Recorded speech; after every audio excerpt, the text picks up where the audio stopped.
Okay, you guys, welcome to the live. Sorry we're a few minutes late. Tonight's going to be an amazing live. Um, of course, just to let you know, well, Bob, you can say she's not going to be joining us tonight, unfortunately, but you know what? Bob's here and Allie perhaps another time. And Travis is in the house and Charmaine and Adam. Anyways, this is going to be a great live, guys. So thank you for joining us tonight on It's a Crime and Shame. Absolutely appreciate it.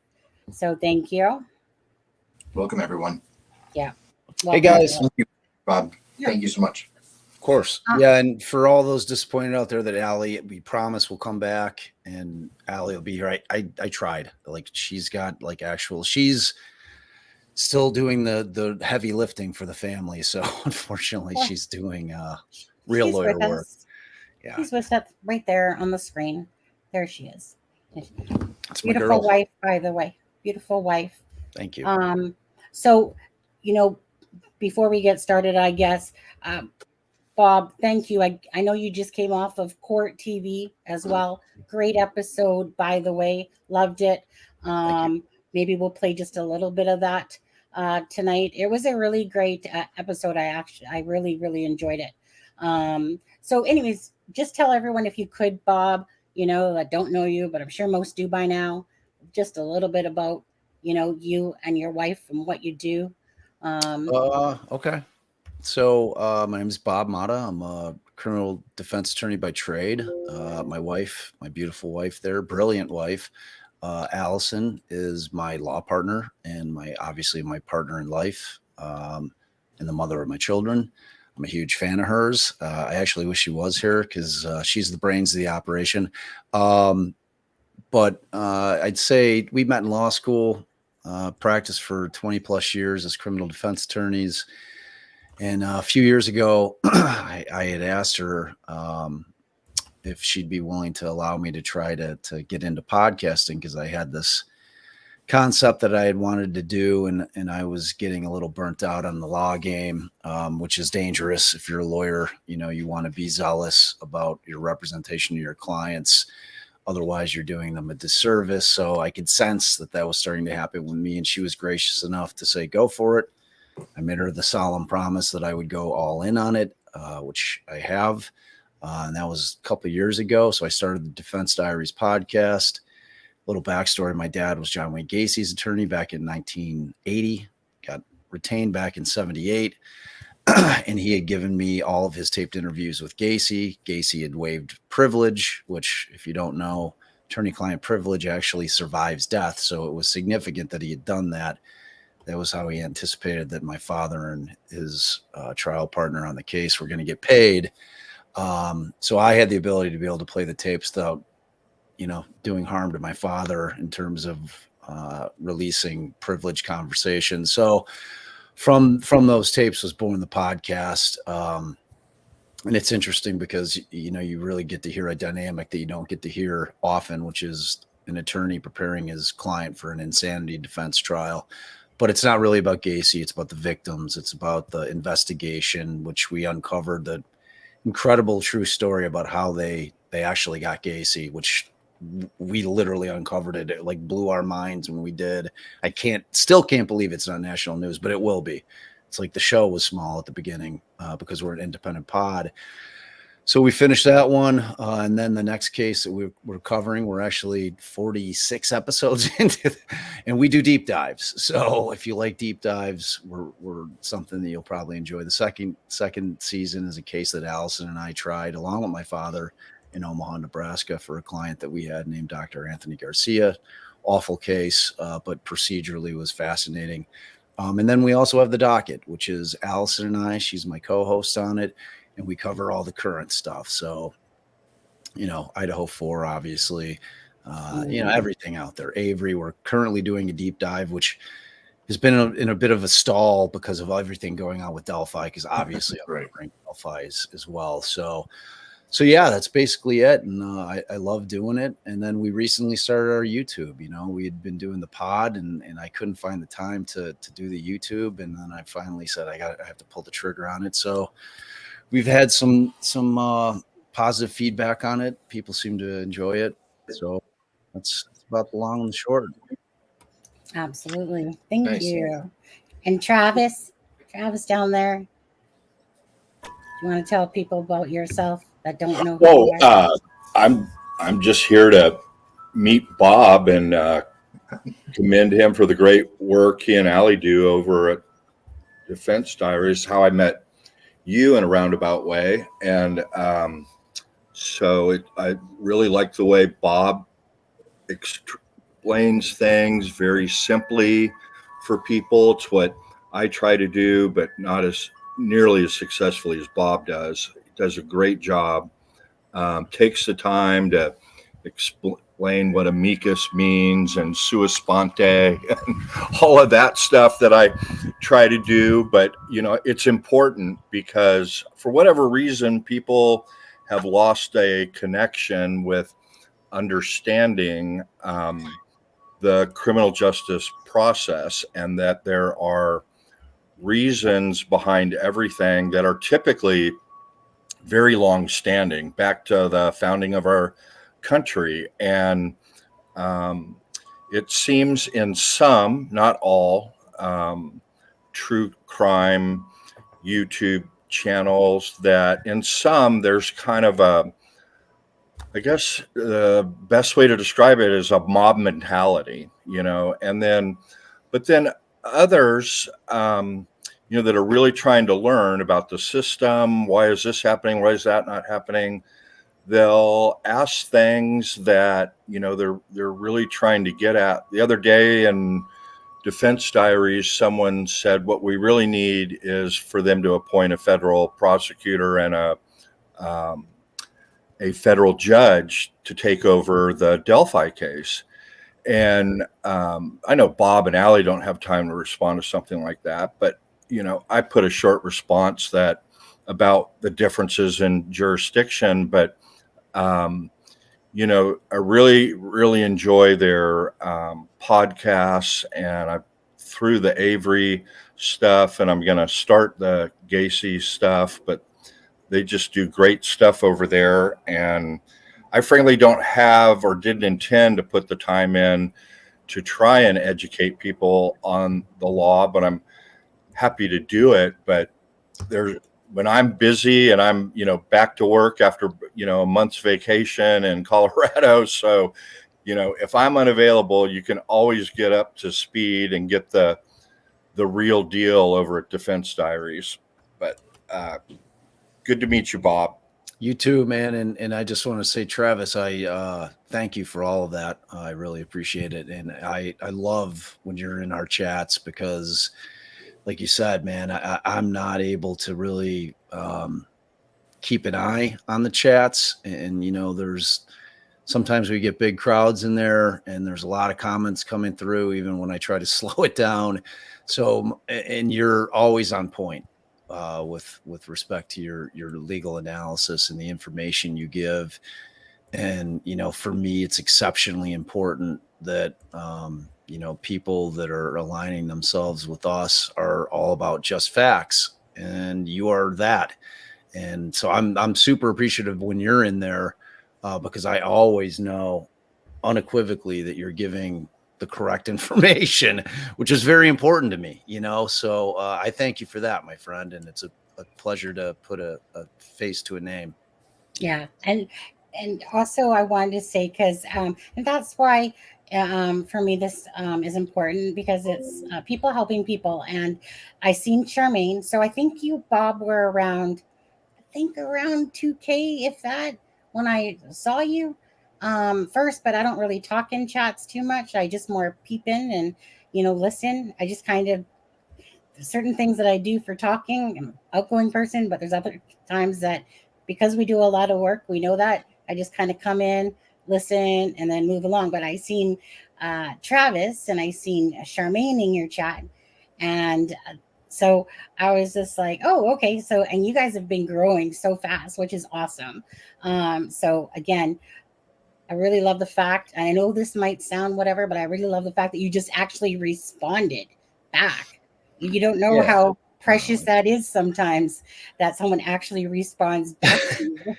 To me, But- that's so foreign, because like when you hit me up, and then by the way, I love Charmaine. Charmaine is a yes. huge help and assistant to our show. She's always supporting us. She's always in the chat. So thank you so much for that. Believe me, when I say the thank yous and the shout outs, I truly mean it. It means everything to us, because truly without the people out there watching and engaging, I'm just an old guy talking about old cases. You know what I mean? So it means everything, like to have people, quality human beings out there that support the show and add to the content. I mean, like the chat, especially in YouTube, is critical, to putting on a good product, putting good content out there. You want interactive people, bright people, engaging people in your chats, because it promotes conversation, intelligent conversation. And that's all part of this. It's like, it's what differentiates YouTube from watching TV. Like we're getting the content that we're able to watch, but at the same time, people get to talk to each other about what they're watching. And I love that. I think it's such a cool thing to have out there for people to be able to do. And I think it's way more fulfilling for people to be able to do that. And it gets your mind working always. And I think it's important for all of us to always keep our minds working. So I love you all, like truly. So when you were telling me, like, there's people, like, I always try to respond to people because I'm just a dude, you know what I mean? And like I said, well, I consider all of us to be a community in the true crime community. And I'm all about boosting people up, not trying to knock people down, because, as far as I'm concerned, the more good people that we have out there, doing work and trying to dig into what I consider to be critical, which is our criminal justice system and how it works and how it operates, I'm all for it. And I'm always going to promote and help anybody that I can, always. Yeah. And we appreciate that. Absolutely. Absolutely. So Charmaine, so go ahead. So your turn. Tell everybody about yourself and whatever you want to say. I think most people in here know me and my backstory, but currently I am one of the hosts of True Crime Story Podcast. And quite honestly, I mean, I don't like talking about myself. I'm not that person. So I just like to say I'm sitting back here. I'm going a little bit fangirl, Bob. Super excited to meet you. And if you guys have not listened to the podcast, it is phenomenal. Season 1, The Creep. I mean, it got me hooked on podcasts, to be honest with you. And at the end of this live, Bob, I'm going to get you to plug your season 2, because I think what you and Bill are doing is so phenomenally important. Not to mention everything that you're doing with Delphi. I'm just so grateful that you're here, and Sunny and Aspen for allowing me to be a part of it. And of course, Travis, he helps me every single day. Every single day he answers my questions. Yeah, and I owe you an appearance, so believe me, I have not forgotten that. It's just so whenever you want to set it up, I'm there for you, So it's just like you got to catch me. You know what I mean? It's like the last 3 weeks have been I can't, like, it's crazy. Like, for as old as I am, and I'm not that old. Like, I'm old. I'm 53, but I don't feel 53. But it's like it's been nonstop, like and like not just with Delphi, but I still have to produce a podcast, and and it's just I've got a lot of people hitting me up, and so like I don't ever want people to think that I'm intentionally not being responsive, because I really do make a real concerted effort to be responsive to everybody that takes the time to reach out to me. I feel if people have enough respect for me that they feel like they want to reach out to me and they want me to share what I may know knowledge wise, I'm happy to do it, and I'm privileged to do it. So, Thank you. And Aspen, I know you guys might hear me call him Adam. I know he uses Aspen. Hey, I'll answer that. No, I'm just grateful, that the three of you are here tonight. I don't want to dwell on me, so Um, You guys know that Aspen, of course, has his channel as well. And just so you know, like including the Defense Diaries and the podcasters podcast, they're all in the link of the description of this video. So any link that you need to go to, it's in the link description. Okay, guys. And we're going to be posting, of course, Bob's link tree and the YouTube channel links throughout the live as well. And I do have to say one thing before we get going on everything, Bob. For me, I connected when I was watching you because, first of all, I just want to say genuine, sincere, transparency, honest, being yourself. That's the most favorable thing I could ever find in quality of people that just cut to the crop, basically, tell it like it is, however they do it, but they just come off genuine, sincere, and honest. Um, for me personally, I cannot stand fakes whatsoever. Each to their own. Okay, but when you, especially when you stop, because at the bottom line of all of this, and I know that I've heard you say it multiple times, Abby and Libby and the justice for them will always be at the forefront of this channel, and I know for other channels as well. That is the 100%. bottom line, and justice. 100%. So even though we might have differences of opinions on different things, it doesn't matter because we're all here for that common goal that everyone wants, that there to be a fair trial to Richard Allen, whether he is or is not the BG, regardless, that Abby and Libby get their justice that they deserve, and the right person or persons is prosecuted to the fullest extent of the law. But that's the most important thing. And I think sometimes, people forget about that. But Abby and Libby is why we're here for us and fighting for justice. But they're always the one thing. For me personally, Libby took a video and she's basically saying, this is who did this to us. Bring us our justice that we deserve anyways. And Bob, we do speak. We can't really talk too much, but it also hurts because we speak with Becky as well, me and Aspen and Deb and different ones and stuff like that. And the pain that I feel for these families with all this rigmarole going on. Sadly, I don't think that myself or even Adam or Charmaine or maybe whoever else, we didn't expect this big twist in the case and what's been going, like it's blown me away just when I thought Delphi was twisted and like just absurd beyond belief, with leaks, with different things throughout the whole thing, because we've been actually Bob, how long did you know about Delphi? When did you first learn about Delphi? February 15th, 2017. I live 2 hours outside of Delphi. I mean, I'm in Illinois, but that's why I'm able to be there, boots on the ground. Like, so when the story broke, I was like, oh, I was all over it. And then, when Barb McDonald did her pod, that was kind of like the deepest dive into it, where I got to like have knowledge of the people that were affected, in terms of the families, and so that really struck a chord with me. So from that point forward, now I never engaged in like the Reddit stuff. I'm not a speculator. Like, if you know anything about me and my channel, I'm about facts. So when I became engaged in it, like vocally, was when they made an arrest, because then we started getting some facts. Like, I wasn't into the Keegan Klein or the Ron Logans. Like, that wasn't my game. I leave that to everybody else. They want to talk about that and speculate and guess. Cool, do it. But that's not what I do. I talk about facts. And that's how I am, and that's how I'll always be. That's how, I mean, I'm a practicing attorney of 20 plus years, and I'm a fact driven guy.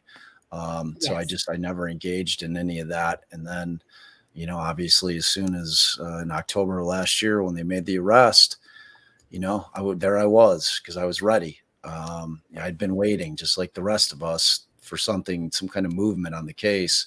And when it finally happened, I was like, wow, finally, and then from there, as you said, it's been a wild ride, and not a good one. It's been a ride that, for these poor families that rely on law enforcement and the prosecution, when they tell them certain things, that becomes their reality, because they have no other information other than what they're told from the prosecution. Right. And in Delphi, Delphi is a small community. People talk. I mean, when I'm in line to get in that courtroom, it's like, it's unbelievable. Everybody's got a theory. Everybody's got rumors. Everybody's heard something. And it's like, everybody, it's like, and I just try to distance myself from it. It's like, I respect what people want to get into. That's their prerogative, but as far as I'm concerned, I'm trying to deal with first source people, like if I'm trying to talk about Richard Allen, I'm talking to Kathy Allen. Like I don't guess on things. I just don't do it. If I'm talking about, a petition for a writ of mandamus, I'm talking to Kara Weineke, who's drafting it. You know what I mean? It's like, I don't leave. I'm not predicting things that I don't know that are not happening. It's just, I'm a fact driven guy. And if I'm able to help in any way in terms of getting justice for the girls, and make no bones about it, I say it constantly on my show. The only way that the girls get justice is if the process is done properly and the correct individual or individuals are convicted, exactly like you said. Yeah. So, short of that, they're not getting justice. And I'm sure we'll get into it as we go through the live, but, I've got long thoughts on it, Yeah, absolutely. And that's, and that's what I respect. Cause I respect that, like, Travis and yourself, are literally fact driven, and your careers and that, like, I absolutely understand that now. Whereas, yes, of course, like, I love facts. I like firsthand information. I like knowing the truth, or trying to find out the truth and whatever. Yes, do we speculate and stuff like that? Absolutely. We're kind of like, it's kind of like you guys are fact driven. We are too on this channel, but we also let people have their opinions, and we talk about, the different things going on. But, me and Adam had actually stopped doing Delphi for a little bit, never forgetting it, because it was just regurgitating the same information over and over again. And to the point that there's other cases out there that we can bring awareness to and talk about more about bringing awareness to them, really, and stuff like that. But for me, I like the well-roundedness. And that's why I like Travis being here, because this paperwork stuff, with all these documents, this is your guys's, expertise. It's, you understand some of it. We understand some of it in layman's terms, but we don't understand some of it, a lot of it, or the next steps and courses that are going to happen. Anyways, appreciate that about that. And that's why, you're getting the crowd that you are, because people want to go and understand, and you do such a great job of it. And Travis has helped out here just to explain to people in a grounded layman's term type of way, so that we can understand what exactly is going on. But there's been so many documents that my head is like spinning. Yeah. Not even gonna lie. I mean, you need guys like Travis. That's what I'm saying. Like in your chats. I mean, like, he's instrumental. Like all that stuff I was saying is like directly from the heart, because whatever I'm doing during my lives, like I just can't monitor the comments, and like Travis, like he is, it's like he's like for me, I should make him a mod if he wanted to be a mod, because he's in there, doing the heavy lifting for me, like for questions that people are raising that I can't get to or I'm not seeing. So, and he's giving the right answers. You know what I mean? That is fundamentally what matters most to me. Yeah. So, hey, I want to shout out Teresa from Criminality's in here, who I adore. Of course, my girl Sleuthy is in here. What's up, girl? Drunk Turkey, I know I owe you an appearance. I have not forgotten about you. Believe me, I'm swamped, man. So I'm there for you. I know you guys want to do something, and I'm still 100% on board. You know, we got a lot of people. We got a lot of crossovers. So AKA Radar, I know is always hanging with us. So what's up, y'all? And just to be honest, you can, any mods like I put into our group chat, can you guys drop the links for the Defense Diaries podcast? Right, for their link tree. And the link tree one. I've been dropping it, but if you guys could help out with that, that would be amazing. That would be awesome. Sleuthy Goosey, I remember you. Thank you for joining. I remember you from the Suzanne Morphew case. That was actually, Delphi was one that I came across. But when I brought up my channel, Bob and Travis, it was because of the Suzanne Morphew case. Because you know, when you feel like there's a lull and that all of a sudden everyone was so disappointed, if you even know about that case up in Colorado. And so that's when I brought it up, because I wanted to be a voice for Suzanne Morphew and keep her case out there. So that's where I remember Sleuthy Goosey from. So thank you guys for, again, joining the live tonight. And I want to say as well that we totally believe in helping each other out, and we love that. And that's what I really love about you guys. And I want to say I love you and your wife there, Bob. You kind of remind me of me and my husband. You guys are there to build each other up. And you joke around, and you're kind of like me where you use your hands and that too. I'm a hand talker. I you know what? I actually am too, but because I'm kind of in this little space here, but I'm kind of a hand talker too. But anyways, I'm a super hand talker though. Like when I watch back on my lives, I'm all up in it. Yeah, I couldn't stop it if I tried. It's like, even if I was aware that I was doing it, I couldn't stop it. It's like, and Allie, I'm obviously her biggest fan. So yeah, I adore her in every single way. Like I get real defensive if I'm like looking through the chats and somebody's like, "Oh, Allie keeps cutting Bob off." I'm like, "Nah, man, she's not cutting me off, dude. That's like we're 20 plus years into a relationship. Like what you're seeing is our real relationship sometimes on a live. You know, it's like, she's not my buddy. She's my wife. She's the mother of my children. If she wants to cut me off, God bless her. She's got every right to do it, and I don't mind it at all." So that was, like I said, that's another thing, because I'm just myself. Okay, I'm just who I am. What you see is what you get. Maybe on the internet, you know, you have to be a little harder because of trolls and stuff like that, and kind of, you know, you're here to do a live, and you want people to respect each other's opinions and respect the chat, respect the guests, you know, and everything like that. But like me and my husband joke around all the time too, and it's like you and your wife are like, "Hey babe, hey," and I'm just like I said, just being natural, just being yourselves. And you can see that, you know, how much you love her. You're always complimenting, you know, my beautiful wife and stuff like that. And anyways, it just warms my heart when I see stuff like that, because absolutely. It's just Sunny and I joke around a lot on but if our jokes were public, we'd probably get kicked off YouTube. Probably. Oh, that was so funny, by the way. There's two things I got to say this quickly, guys. So and we'll get into this in a minute, but when Bob was on Court TV, and is it Julia or Julie? Julie was the host tonight. I thought it was going to be Vinny. And it was Julie Grant, because she's usually morning. When she said gross negligence, dear, you got to go back and watch your neck just freaking twitch. It was like, oh, you guys saw that? I did. I was trying to be stone faced. It was really hard. You know what? You're an expressive person. You're not holding back anything. Because it's Did like something Bob say cause her to have a twitch? No, it was me that had the twitch.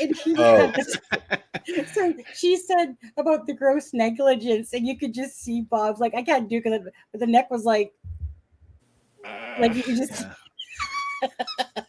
Sleuthy was texting me. She's like, "Oh my god." She's like, "How are you? Like, you know?" She was like, "It was like, how are you not tearing into these people?" I'm like, "Yeah, you know, it's like." When I'm on Court TV, I don't have the ability to be able, you know, it's controlled answers. Right, like Sleuthy made a comment. It's like I'm sitting on my hands. It's weird. It's true. It's true.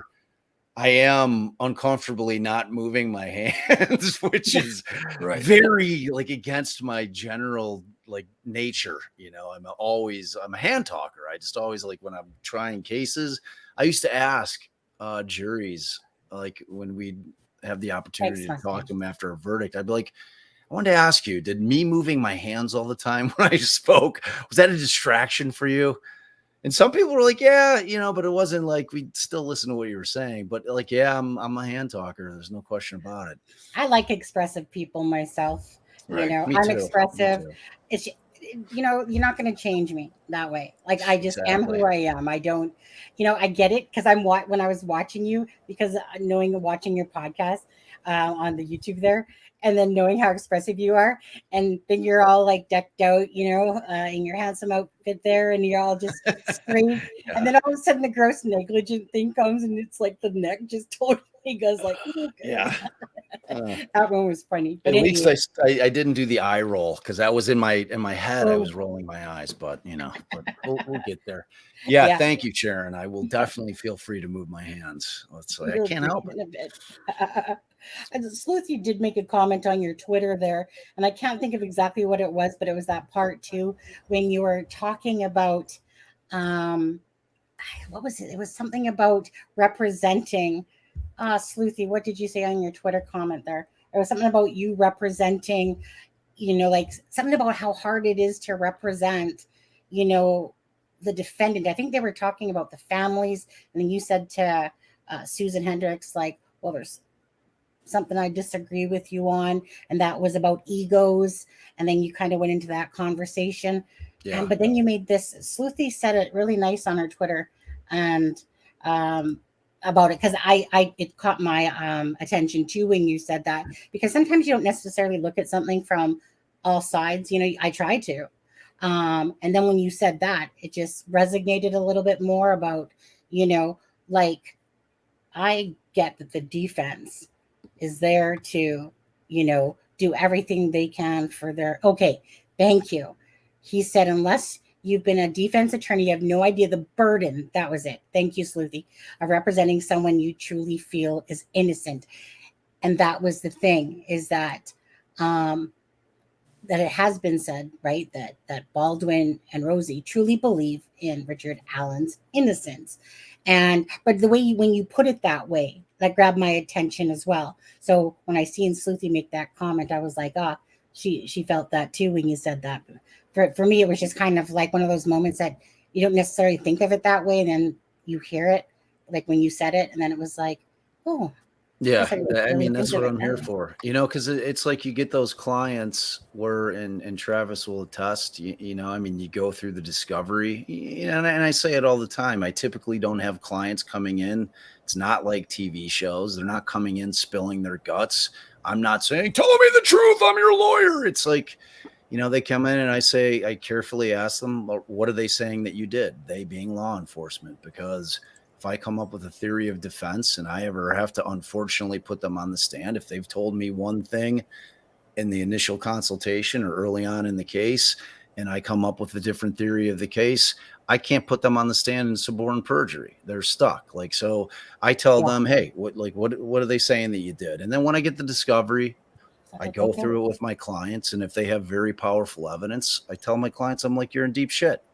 You know, I mean, this isn't a smoke and mirrors type show. So, you know, and then when you get, and my father told me, like, before I got into the practice of law, he's like, the absolute worst client to have in any capacity is an innocent and a truly and actually innocent client, because of the weight that you feel as the attorney, because you realize that person's entire life and or liberty is completely on my shoulders in terms of performing for that person in court at trial. You know, it's a huge amount of pressure. I mean, yeah, it's everything, you know? So when Susan had said that on there, that she thought it was ego, I'm like, that's not ego. Like, these guys truly believe that Richard, and they've had the opportunity to go through the discovery. Like, that's the thing that people just forget. These guys have actually dug through all of the stuff that's been tendered to them by the state. And when they're saying that they have exculpatory evidence, I believe them. And when I see that they're preparing two guys that have given up their private practices, because remember, they're appointed as public defenders, or they were, but they had private practices. And anybody who's tried a case like this, it is a practice killer. You cannot take on new clients because you do not have the time for it. Yeah. You know, all your current clients, you've got to shift over to other attorneys in your firm if you have them, because you are laser focused on this. And that's all that you can do in terms of what you're going to be able to do, especially if they're saying that they were going to press that date, if they were going to make the speedy trial demand and they were going to go. And I have no reason to doubt them. It surprised me because I'm on record many times saying there's no way they're going to go on that January 8th date, because it's like there's so much. You know, in terms of pretrial litigation, in terms of pretrial motions, and then when you have Gull never setting anything for hearings, nothing. Like they've got so many things on file that have not gotten set for hearings, even, which I'm like, oh man, there's no way they're going to be able to go. So when they opined in their pleadings, the recent pleadings, that they were making a speedy demand, and just understand, and Travis will attest to this as well. 2 months leading up to a trial of this magnitude is the blink of an eye. It's like time moves in a much different way. If you're trying to prepare for a case like this, and 2 months is like, it's literally tomorrow. That's what it feels like. There's not enough hours in the day. There's so much to do, especially when there's still pretrial motion work, motions in limine are coming up, you know, all like everything that you need to do to prepare for a trial like that, which is an enormous amount of work, enormous, because it's not just, you know, these guys aren't winging it. You know, you're preparing crosses, you're preparing directs, you're preparing your witnesses, everything that has to be done. You're working on jury instructions. You're working on your motions in limine where you're trying to exclude things or get things in. And it's a ton of work. And my point about these two guys is when I see two guys prepare a motion, and whether you hate the memo or whether you love the memo, it does not matter to me in the sense that what that told me is that these guys believe with every fiber of their being that guy is innocent, and they are doing everything in their power to make sure that on their watch that an innocent man isn't going down. That's what it looks like. Exactly. This case that's what it looks like. Because when I have a client where I'm like, all right, man, look, you know, like they got the evidence on you. Like they have an over here, or they have a video of you dealing drugs to the cops. It's a reverse bias trial. You're done, you know, and they insist on going to trial. My job at that point is to advise them of their rights, make sure that they get a fair trial, advise them of the process, and try to talk them into, you know, maybe letting me try to plead them out, because they're going to go to trial and they're going to lose. So those are my objectives in that type of situation where I know my client more likely than not is guilty because of the evidence itself. You know, when you've got two lawyers doing what these guys are doing and fighting like this to stay on the case, it should speak volumes to you. And if you're just an observer of trials and true crime, take it from somebody who's done it for 20 years plus. Take it from somebody who's tried a case like this. This is what it looks like. We've got two lawyers fighting their asses off to make sure that they're putting the best defense forward for this guy, because they're not there to make friends. They're just not. They're there to represent their client zealously, which is our ethical duty. You know, so I'm off my soapbox now, though. No. But I was going to say, so if you don't mind, because I know Charmaine has some questions that she's going to ask, but we're going to get to that later. We're going to go through this right here. And Travis was kind enough to mock it up with his highlighters, like he's so great at doing. So, and I know that Sleuthy Goosey and Kara, and you guys have a live tomorrow that you're going to be talking about certain documents and that. Tonight, if you don't mind, we're going to kind of talk about this. And then other than that, it will be whatever you want to talk about with questions. And Charmaine has some. Right. And, you know, whatever you feel like you want to talk about, Bob or Travis and whatever. But I know, only because I know that you have stuff going on tomorrow talking about, I don't want to be a repetitive person here. Just kind of YOLO. I'm not worried about any of that. It's like, I'm like tomorrow I've got like on our show, I've got the woman who prepared this, Caroline Yeah. Keys coming Yeah. on with us. So I'm really excited about that. And Yeah, nice. and Nice. like we're gonna be able to ask her questions and like I'm curious, like I know the answer, but I think that people want to know, like, what does she think the odds are that it's an extraordinary remedy that they're asking for. This is not, writs of mandamus are not commonplace. Not in the way that they seem like they are right now, that we've had two petitions filed in the last week. Right. I mean, it's not a typical thing to happen in a criminal case like this. So, I'm excited to have her on. Yeah. And, I was just, so this is how much I suck at these words that they have out there. This whole sua sponte. But I literally was doing one of those things, like, can you tell me if you can hear this? Amicus Curry, Amicus Curry, Amicus Curry, Amicus. I literally, how do I pronounce? Thank you, Google. Right. Thank you, Chat GPT, for being my lawyer and my friend.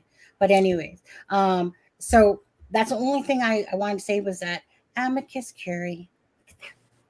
That I said that word right. There's not even uniform agreement amongst lawyers how to say it. It's like It's true. Texas, it's voir dire. If you say voir dire in Texas, they know you ain't from Texas. But Right. you just call it amicus and be done with it. And then after you say amicus, you just call it AC. Yeah. And the first thing we need to get Bob to talk about. So this isn't even a live pleading yet. And so it to file an amicus in the U.S. Supreme Court, Indiana Supreme Court, you have to get permission first. And it's a motion to appear amicus in Indiana. And they want to know who you are, so what your bias would be. They want a copy of your brief. And Bob, correct me if I'm wrong, the amicus brief that's been circulating was an attachment to the motion to appear, and the court's got to grant that motion to appear before the amicus brief gets filed. Is that right? Yeah, that's correct. Now, Kara sent me this morning. It looked like it was docketed. She sent me the link this morning to the brief before she sent it to both Suthi and I, actually. So to me, it looked like it was docketed. Well, I saw the screenshot you sent, and it definitely had the motion to appear as amicus docketed, but I didn't. I don't think if you look at the very bottom of that, they have the actual amicus. But we don't. But they haven't filed. They haven't filed it yet, I guess. Yeah, it's hard to tell, frankly, from that, because that was all I had seen. I had people hitting me up left and right. They're like, "Where's it filed?" I'm like, "If you're not seeing it on the docket yet, that'll tell you." So. Let me just say one quick thing, and then we'll let Bob put his take on it. So, way back when, I know in Bob's channel in chat or in one of the, I'm sorry, I just don't know all this lingo, messenger groups associated with his channel, someone was talking about Hennessy, and I said, you're totally wrong. That Hennessy guy is a lead pipe carrying motherfucker. And he, and Bob can agree or disagree, but he's, pretty much retired. He's of counsel with a firm, but he has 100 murder trial wins, not 100 murder trials. That's right. But, and then between Bob and I, between us girls, defense attorneys, after a while, you categorize wins differently than maybe the rest of the, game playing world. A win could be a lot of different things, but it doesn't matter. 100 wins of any nature is it's phenomenal. It's unbelievable. It's like Allie unbelievable. having back-to-back federal court not guilties. I mean, it's you walk around and talk to lawyers with 20 plus years of experience, and unless they're with a public defender unit that all they do is major crime,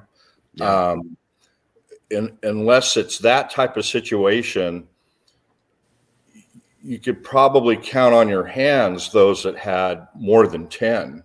Oh my God. That's me. So I was sitting, David was sitting. So the last hearing, when he got up and he wanted to make a record and got in the courtroom in front of Gull and made his record on behalf of Andy Baldwin, I was sitting right next to him, and I want to address who dis in here, but he was telling me, and I'm like, because I had been chatting with him leading into it. When he had filed his appearance, I reached out. I have a mutual friend in Indianapolis who's a criminal defense guy. And he made the intro, and I let him know who I was. And, so I got some of his background, and he told me he is exactly that, a lead pipe carrying motherfucker. He's a defense attorney. You know what I mean? Right. He's I love guys like that, Yeah, sorry to offend, but that's an industry term, clearly. Yeah, it's true though. The reason why I brought up Hennessy is this outfit that filed this amicus brief, which is the Indiana Public Defender Council with a C. And they explain later in the brief, that there's a couple of things that have similar names, but Hennessy. So this is a council for people who are public defenders. They help educate them. They help get them resources. They have input on the Indiana Public Defender Commission, which is talked about in the brief. But Hennessy was one of the original founders of the council and was the chairman for the first 12 or 16 years of its existence.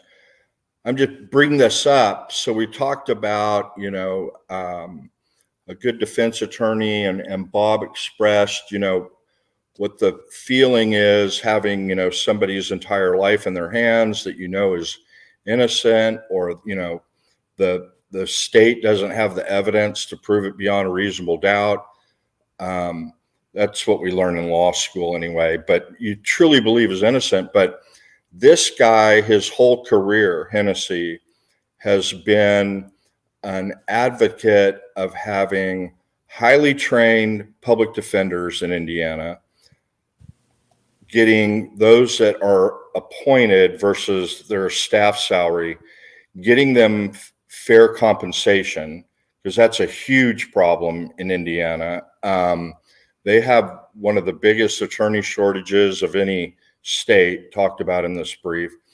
But I'm sure, and we don't need to know now, that Hennessy was fueling a lot of this stuff. I wouldn't be surprised if Hennessy helped put together attorneys. Maybe we'll hear more about that tomorrow night on Defense Diaries. But there are a lot of people out there that, this stuff is ingrained in their souls. Not only that you're defending the client of the day, so to speak, but that everybody in your community, town, county, state, in the case of Hennessy, gets good representation. Because let's all face it, those of you who saw Making a Murderer, you saw the difference between a Lynn Kaczynski and even the two that replaced him, but a Lynn Kaczynski and a Dean Strang, for example. And, it's important. And not many people know Dean Strang was the first federal defender. That's the head public defender in the federal system. He was the first one in Wisconsin, and he agreed to do it, but he said, I'm only going to do it for 5 years. I'm going to go back out into private practice. But, these guys live and breathe this stuff. And, I know Bob does, and I like to think I do as well. But go ahead, Bob. Tell us your thoughts on this amicus. Well, before we do that, I want to address something, since we're on the subject matter of Hennessy. And again, I had a guy named Clee, who's a regular. There's always the usual suspects at the courthouse getting in on this case. So I had Clee, and then right next to Clee was Hennessy. And, and we had chatted prior to, but had never met personally. So I, of course, introduced myself, and we start shooting the shit. We're talking to each other, and to my direct left is Kevin of Murder Sheet and Anya. They were sitting to my direct left. So this comment by Who Dis, and I had heard that they had made this comment on one of their podcast episodes about how loud Hennessy was in court on the 31st. Anya says he was loud and running his mouth, not being professional, but I didn't notice that. Yeah, neither did I. And I was sitting right next to him. He was giving me, and we're talking about a guy that we just told you is not tried 100 murder cases, but has won 100 murder cases. And so he was giving me the down low on Labredo and Scremin.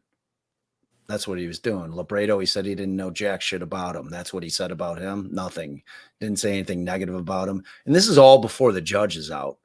So this whole he's speaking loudly, unprofessionally in court is ridiculous, because this is long before the judge came out. And this is when we're all sitting in the gallery, because they open it up an hour early. So we're all sitting there talking, and I'm shooting the shit with David. And, as far as Scremmins, he basically said, he's okay. You know what I mean? Like, he wasn't shitting on anybody. I mean, the only person that he cracked a joke about was the judge. It was a Halloween joke, which I told Sonny. I'm like, I'm not going to say it in public, but it was funny, So he's a criminal defense attorney. If you've ever hung around with criminal defense attorneys, they're not typically buttoned up suit guys. They're typically they're going to talk, and they're typically have pretty good personalities, and David Hennessy is no exception to that. I happen to adore him, so I take a little bit of exception to them trying to cast him in that light, and I'll tell them that. I was sitting right next to the guy, he was actually speaking to me with respect to what they're referencing. So I will respectfully disagree with their assessment of what he was doing and what he was saying. So I really appreciate you clearing that up for sure. Yeah. I mean, I was there, he was talking to me. So I consider myself in that same vein, Bob, we had somebody that was there in the courtroom and gave a description when he was on the record, and they described it as he gave the judge tongue lashing. He was disrespectful. Surprised that she was putting up with it. I read the transcript. It's part of the record. Respectful, and he was building a record. That's totally right. Respectful. Totally the way you should build a record. That's and right. And it's just because people. I'm going to take it. Travis was not a lawyer who said that. Clearly they weren't. Okay. Right. Former radio personality, I think, but have strong views about the case. But lay people, it might be the first time they're in there, and they just, a lot of this stuff comes from, I guess, maybe the way you see stuff in drama, TV dramas, because you see, if people watch court TV enough, you know that this stuff's routine and this is how you do it. But it's just interesting that, it's really, really important to have people like you and others talking about what this stuff really means on the record, and that, it's part of what you have to do. And And if you'll you wanna attest know to the real this. story, so let me jump in here. So so after essentially Gull informed Richard Allen that she just couldn't do it. I can't do it. I can't allow these two guys, because of their gross negligence, to represent you, thereby shitting all over his Sixth Amendment right to his choice of counsel. And after that, David stood up because he wanted to get into the well of the courtroom to address the judge. And so there's this cop standing there that like watches all of us to make sure that we don't have our phones out. So David walks up to enter, to the bar of the court, to, the little swinging door. He's going to go in, and the cop's like, "Where are you going? Where are you going?" He's like, "Well, I represent Andrew Baldwin. I'm going to address the court." He's like, "No, you're not." So the guy doesn't let David in. So David then goes behind the bar and Andy. Andy rolls his chair back. David whispers in his ear. Andy stands up and says, "Your Honor, Mr. Hennessy would like to address the court." And the judge says, "Of course, come on in." So then he lets him in. His decorum was impeccable. He was articulate. He was exactly what I expected him to be. Everything he said was completely on point, and all he did was establish a stone cold record. Now, did he have his position? Absolutely. Did he say that he thought that her behavior was coercive? 100%, because you know what? It was. That's it. Like, he's got what his client, Andy Baldwin's, telling him happened back in chambers. That's good authority as far as I'm concerned. I mean, like, the judge is going to have her opportunity to respond. If she was, on the up and up, we'd all have the transcript of what transpired back there. If she was on the up and up, she'd be following the public records rules in terms of court proceedings in Indiana, which Hennessy told me about. And he suggested that we send an email or file a precipice to get in there so that I can listen to the audio recordings. I want to hear the audio recordings because tone and tenor are lost in a transcript. I want to hear if it was heated back there. I want to hear what the judge was saying, because this entire narrative that the judge was doing a kindness to these two guys by not pantsing them or shaming them publicly and giving them the opportunity to withdraw is a sham. And that's my opinion on it. And you know what? At some point, the transcript's going to get released. I think that the Indiana Supreme Court's going to see to it. And I hope that the audio is as well, because like whatever went down in there, whatever's gone on with Judge Gull and her distaste for these two guys, it's affecting Richard Allen's ability to get a fair trial. It's affecting. This latest writ, brilliant legal work in that brief, has really put the attorney for the court / judge in a pickle. So they have this record with affidavits from Baldwin and or Rozzi about a number of things. And they've put in the brief in a footnote that, this is the best recollection of the attorneys. Unfortunately, I drove down, or this attorney drove down to get a copy of the other transcripts, told this, we're not going to, the court order said, no, I'm not going to transcribe it. It's now was a private attorney conference. Right. Which is what she emailed Sleuthy and I. Like, Gull emailed us directly. Didn't come from. So now that attorney for the court is faced with, well, if I get an affidavit from you, Judge, to counter their version of the events, the Supreme Court's just going to say, why don't you give us, we're going to grant the motion for the transcript, and we'll wait 3 weeks for the court reporter to prepare it, and more delay. It should have been ordered immediately. Just don't understand it. It's kind of like after the fact thinking in your head that you've declassified documents. Hate to get political, but I mean, thinking something doesn't make it so. When you have the official court reporter, maybe you can explain that for everybody. When the court reporter is recording audio, she's not doing it as a favor. Right. It's on the record. That's it. That's the explanation. It's of record. Period. It's that simple. It's like, it's not a complex, you don't need to be a lawyer to know when the court reporter's back there. And it was confirmed. It was confirmed. Like somebody told me to listen to the murder sheets thing from today where they have Brett and Alice from the prosecutors on there. And Brett and Alice are saying, oh, well, we don't think there was a court reporter back there. I'm like, well, I've been tweeting for 3 days, 5 days, whatever it's been, that not only was there a court reporter, but that Gull answered us saying that it was private and confidential. And that, it's like the whole thing stinks. That's like, I can't, like, in lay people's terms, it stinks. Whatever's going on, it cannot be, like, again, all we care about, all of us, is justice for Abby and Libby. That is always the umbrella under which we are all operating. And in order for that to happen, this case there has to be light shown upon it, period. Absolutely. Like this in the shadows shit is done. It's over.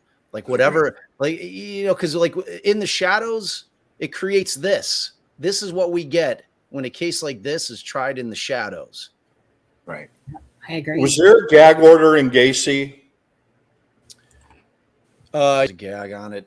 Like Garippo was a great judge in that case. He was the guy that sat on the bench up there, and like he ruled his courtroom with an iron fist, but was a reasonable man and a good judge.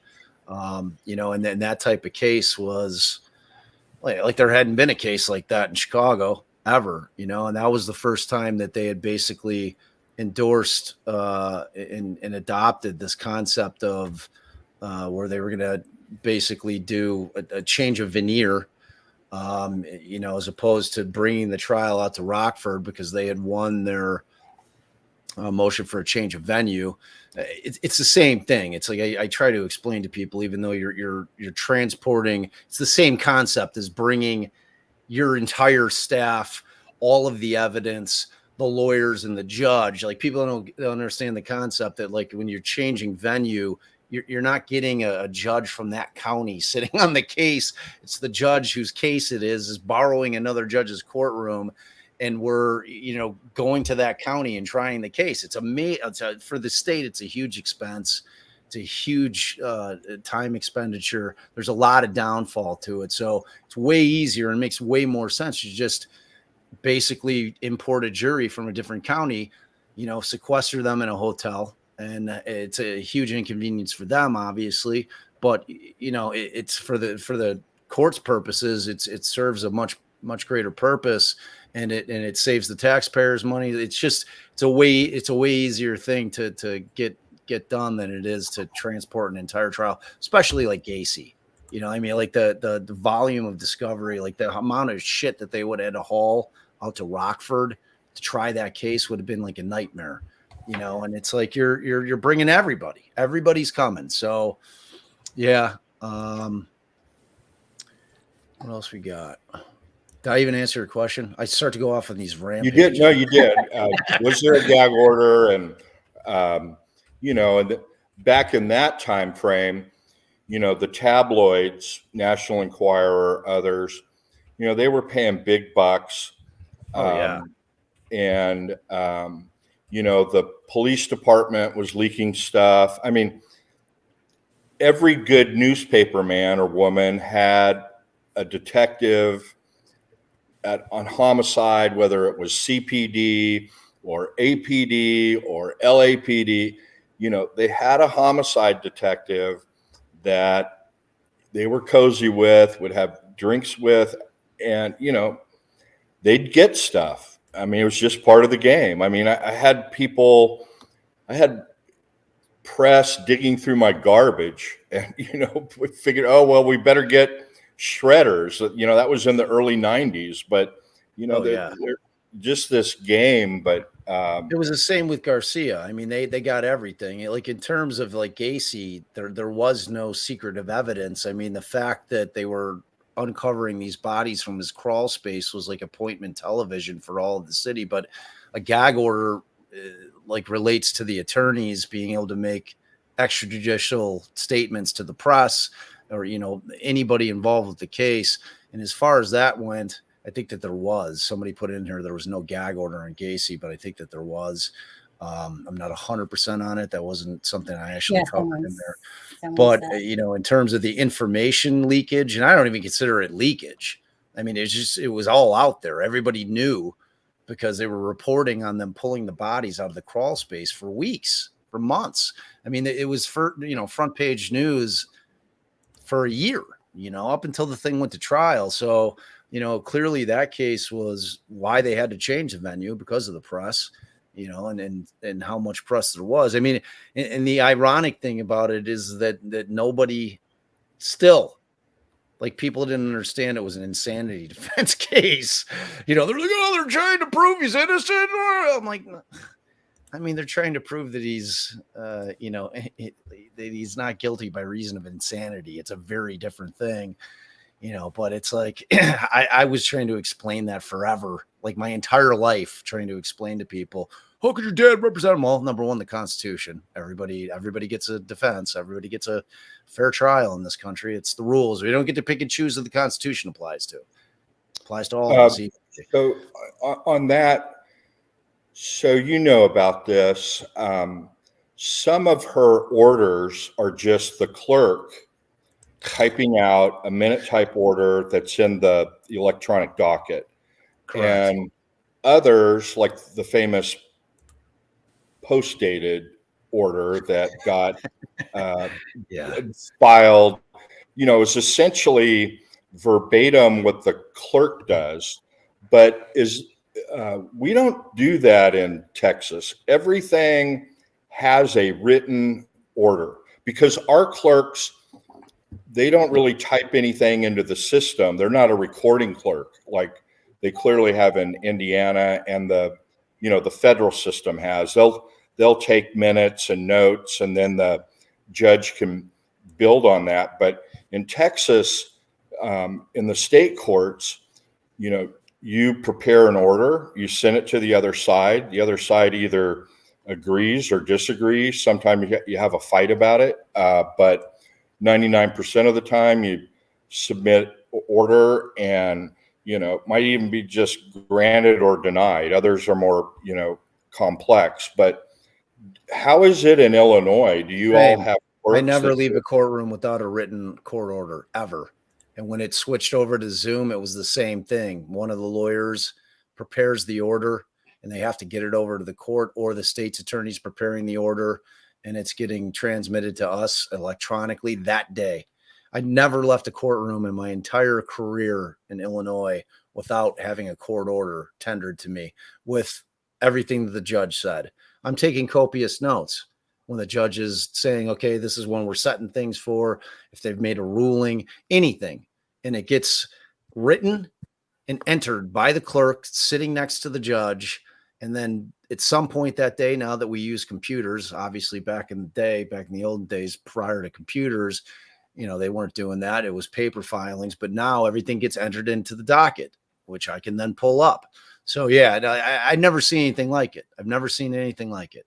I've never seen a judge not set things for hearings when both the defense and the defense files a motion, the state responds, and she doesn't set a hearing date.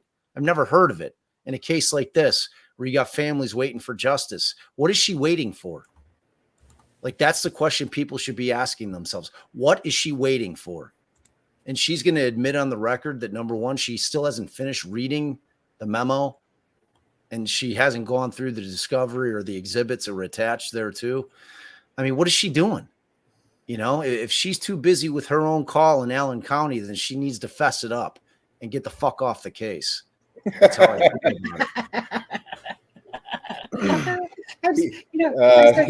He said it. He said it, folks. Pardon me.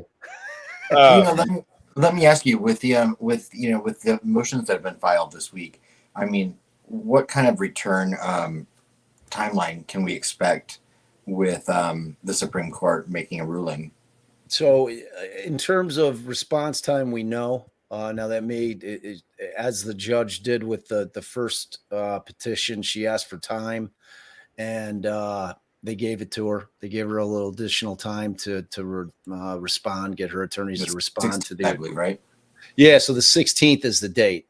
So the 16th is the date for both of them. So as far as the new petition for writ, the Supreme Court gave them to the 16th to get a response on file. Again, she may ask for additional time, but they're gonna press it. Like, they understand that the eyes of the world are on this case more than anybody. And when Travis is talking about us not wanting to get the politics of it, but we have to, because that is all at play. Everything is at play in this case. And everybody in that state knows exactly what's going on with respect to, we're all watching carefully. And, there's enough voices out there that are calling bullshit when they see it, or voicing concerns of things that need to be voiced. They know we're out here, and when you've got other attorneys, friends of the court stepping up, because I'll tell you right now, Kara she didn't make a goddamn dime off preparing this, working her butt off all weekend with Mark Lehman to prepare this thing, freaking out. Saluthi and I were in constant communication with her, trying to stay out of her hair though, but trying to supply if she needed information about things that I may have observed in court. I was more than happy to provide that to her, because I was very supportive of what she's doing.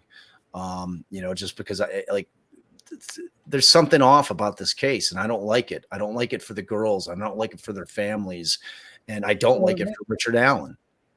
Absolutely. Yeah. Absolutely. Adam, that was a great question. And I think a lot of people have concerns about that. And we've talked on this show, and I know they have in Defense Diaries, that whether it's a 3-week, 4-week, even a 5-week delay, that's a million times better than this thing goes to trial. You have an adverse verdict for Mr. Allen. It goes up on direct appeal. The first issue is he was denied his Sixth Amendment right to counsel. That's one of the first things they cite in the law part of the brief. And they say, yeah, it's like the Ramirez case. You're right. We're going to reverse. We don't need to reach the other issues. Try it all over again. That's not justice for anybody, especially the families. So it's better to get it now. But Bob's right that they got to file responses on the 16th to both of them. My reading of the appellate rules is that Richard Allen's attorneys can seek leave to file a reply to whatever the judge files, and they can attach ask for the time, a limited amount of time to prepare and file that. So that might add a week. And then the big unknown, and Bob can talk more about this. I don't know what the time frames are for them in deciding direct actions like a writ of mandamus, but the order says brief by the 16th, and then it'll be when it's fully briefed, it'll be under submission, and then basically that says they're going to chew over it during their regular weekly conferences. And if it's a slam dunk one way or the other, usually those things get decided quickly. But Bob's right. There's so much focus on this. They can't just issue a one-liner that the petitioner's motion is granted in all respects or denied in all respects. They got to give some explanation. Yeah, it'll be a thoughtful opinion. No, there's no question about it. That's another thing. I'm like listening to the murder sheet thing, and Brett's like, "Oh yeah, like I anticipate it'll be like a 2-liner, like denied." I'm like, they realize that the Supreme Court of Indiana, I anticipate it'll be a very thoughtful opinion. I think that they'll have their clerks working diligently to pull law in order to support whatever their position is going to be on it. And I think that they're going to give a thorough opinion on it. So I yet again disagree with them on this case. You know, I mean, like they're the diametric opposite of me on this case. Right. You know, there's cases that we agree on, you know, but they're dying the wool prosecutors, you know, and like if I've said it once, I've said it a million times. By the nature of their profession, they are not objective people. Prosecutors are very subjective because that's what they have to be in terms of what they do. Like for us, for guys like Travis and I, we have to be objective because we have an entirely different role in the system. Like it's just by our nature. I'm a very objective person because of what I've been trained to do in my career as a defense attorney. It's like I have to be. I can't afford to be laser focused and tunnel vision on one thing because it's not how defense work works. You know, it's like you have to be able to be objective. You have to look at every angle. You can't get, you know, I mean, it's one of those things where, you know, and I get frustrated when I listen to them because like I keep challenging them to debate me on it and they just won't do it.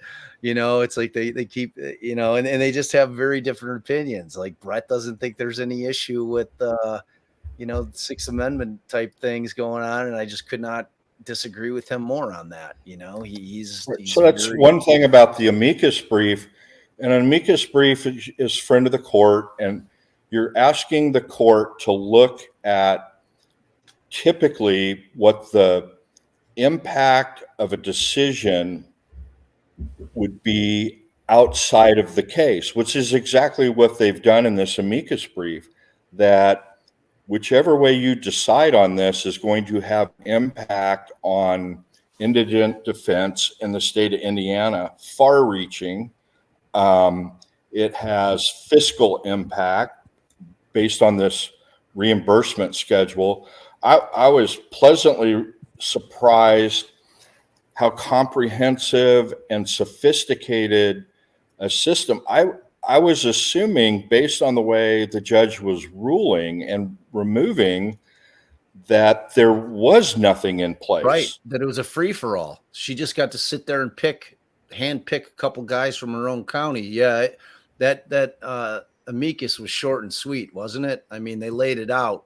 You know, they talked about everything that you talked about. They talked about the importance of independence of defense, you know, public defenders from the judiciary, which, you know, is kind of a concept that probably resonates more with you and I than it does with the general public. But, you know, it's a real thing, you know, and I thought they nailed it. And they stayed on the periphery of the issues and just kept it super tight with really, really strong arguments. And like, as to the commission and like what she should have done, if Carroll County couldn't have, like, she should have gone to Carroll County first, said, hey, you know, because it's like Bob, take a couple of minutes, and I put notes in that thing. Have Bob explain what it means when there's no system, there's no rotation, when you've got a county of 50,000 people and 3 or 4 attorneys that are taking appointments.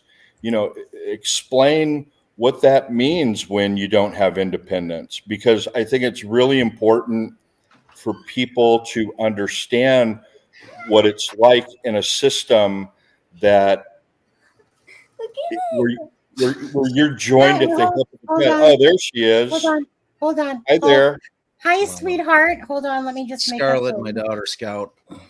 Let me just see that for a second. Hi, sweetheart. She was showing me she's getting certified to scuba. We're going on a Thanksgiving trip. Oh, nice. Congratulations, sweetie. That's all I see. Wow, she looks just like her mother. Beautiful. Yeah, she. I see, Sophie. Yeah, she's a good one. It's a good egg, this one. How many children you have there, Bob? 4. Four. Yeah. And what age range do you fall in? The middle, Well, She's the youngest. She's our little one. wow. Yeah, I borrowed it. I was going to try to put it on the thing. You never use it anymore. It's because it has to sit here. Yeah, she's adorable. It has to heat up. All right. Am's great, kid. I love you. You didn't give her 15 minutes of fame. She gets it all the time. She's the biggest ham in the house. Travis, why don't you do it? And I'll jump in. I feel like I've been talking the entire time. I like to share. Well, I'll jump in with you though as you go. Can I say one thing before we do it? Because so can we go about another, let's say, 10 minutes on this stuff and then get to the question part for people? Because I know that they're itching to ask you guys questions. Sure. Is that okay? 100%. Okay. Yeah, So that's great because there's really just not a whole bunch to talk about on the Amicus, and Bob's great with questions, so you should use that time to your advantage because he's going to be great on that. But so, before, and they talk about this in the Amicus brief, that the commission was charged with making a bunch of reforms in Indiana, which they did in the 80s. And then they did some more reforms in the early 2000s. So reforms are a fancy way of saying there were problems and you're trying to fix them. So basically they set up this really nice system where if you meet the standards of the Public Defender Commission, you get reimbursed 40% of your public defender costs. So that's good for rural counties because, as everybody knows, I mean, they're under intense financial pressure to meet all of these things that they're required to do. And so they get a big help from the state, 40%. The one thing they don't cover in there is who pays that 40% that comes from the state in a fund that they have to the counties. It's probably defendants that get probation. That's how it is in Texas. So there's all these fees, and you plead to a DWI, there's about $800 in court costs plus the probation fees, and all of those fees are broken down for these different funds. But anyway, so in case people are wondering, well, who's paying for this? We put it on the defendants, and so they have this great system. You meet the standards. They use a stick and carrot approach. If you meet the standards, you create a local independent board that oversees the public defender system in the county. And you do these things, you're eligible for the 40% reimbursement. And then the stick is if you don't follow those procedures, you don't appoint attorneys on a rotation basis, you don't follow the standards in your comprehensive plan that you submit, they can yank that 40% reimbursement, and that's the stick. And so it's a carrot and stick approach. It's been very effective. 2/3 of the counties in Indiana are on that system where they're eligible for reimbursement. And the system works. The alternative to that is, and I've been there, done that. You have, if you have dedicated criminal judges, all they hear is criminal cases, and they run for election, which is pretty much the case in almost every state. And, you have 5 judges and they're appointing all of the cases. When it comes to reelection time and what you feel you should contribute to people's election campaigns. So there's that, just that's overarching that system. And then, So if you're part of the system and it's all copacetic and everyone's like okay with it, then you get appointed an unpopular case, and your drinking buddy who appointed you that case is now in the media and in public hostile to you about the way you're approaching the case, that you're not rolling over on things, that you're insistent that the state get you discovery on time, that they don't dribble it out up until a few days before trial. If you're in the South, we call it, if you're being ornery, you worry about, am I going to get another case? And I don't know if you have anything to add to that, Bob, but that's essentially what the alternative is to what the commission and being an approved commission, and both of these counties, Allen and what's the other one? Carol, both of them are under the system. right. Go ahead. All I would add is that, in the case at the bar, Richard Allen's case, that the amicus basically suggested, look, she should have gone. The proper thing to have done, based on everything that Travis just said, would have been to go through Carroll County, see if they could get a couple of lawyers that were prepared and eligible under the commission rules. And if she couldn't do that, then she should have gone to the state public defender and let them pick them. And it should never have been under her control. Like once that she couldn't find anybody in the correct county, that it should have gone to the state and let the commission select the two lawyers. And so that would have been that. Instead, she handpicked two people. I thought that was incredibly compelling, because I wasn't aware of that system either, in Indiana. So that was a very compelling argument.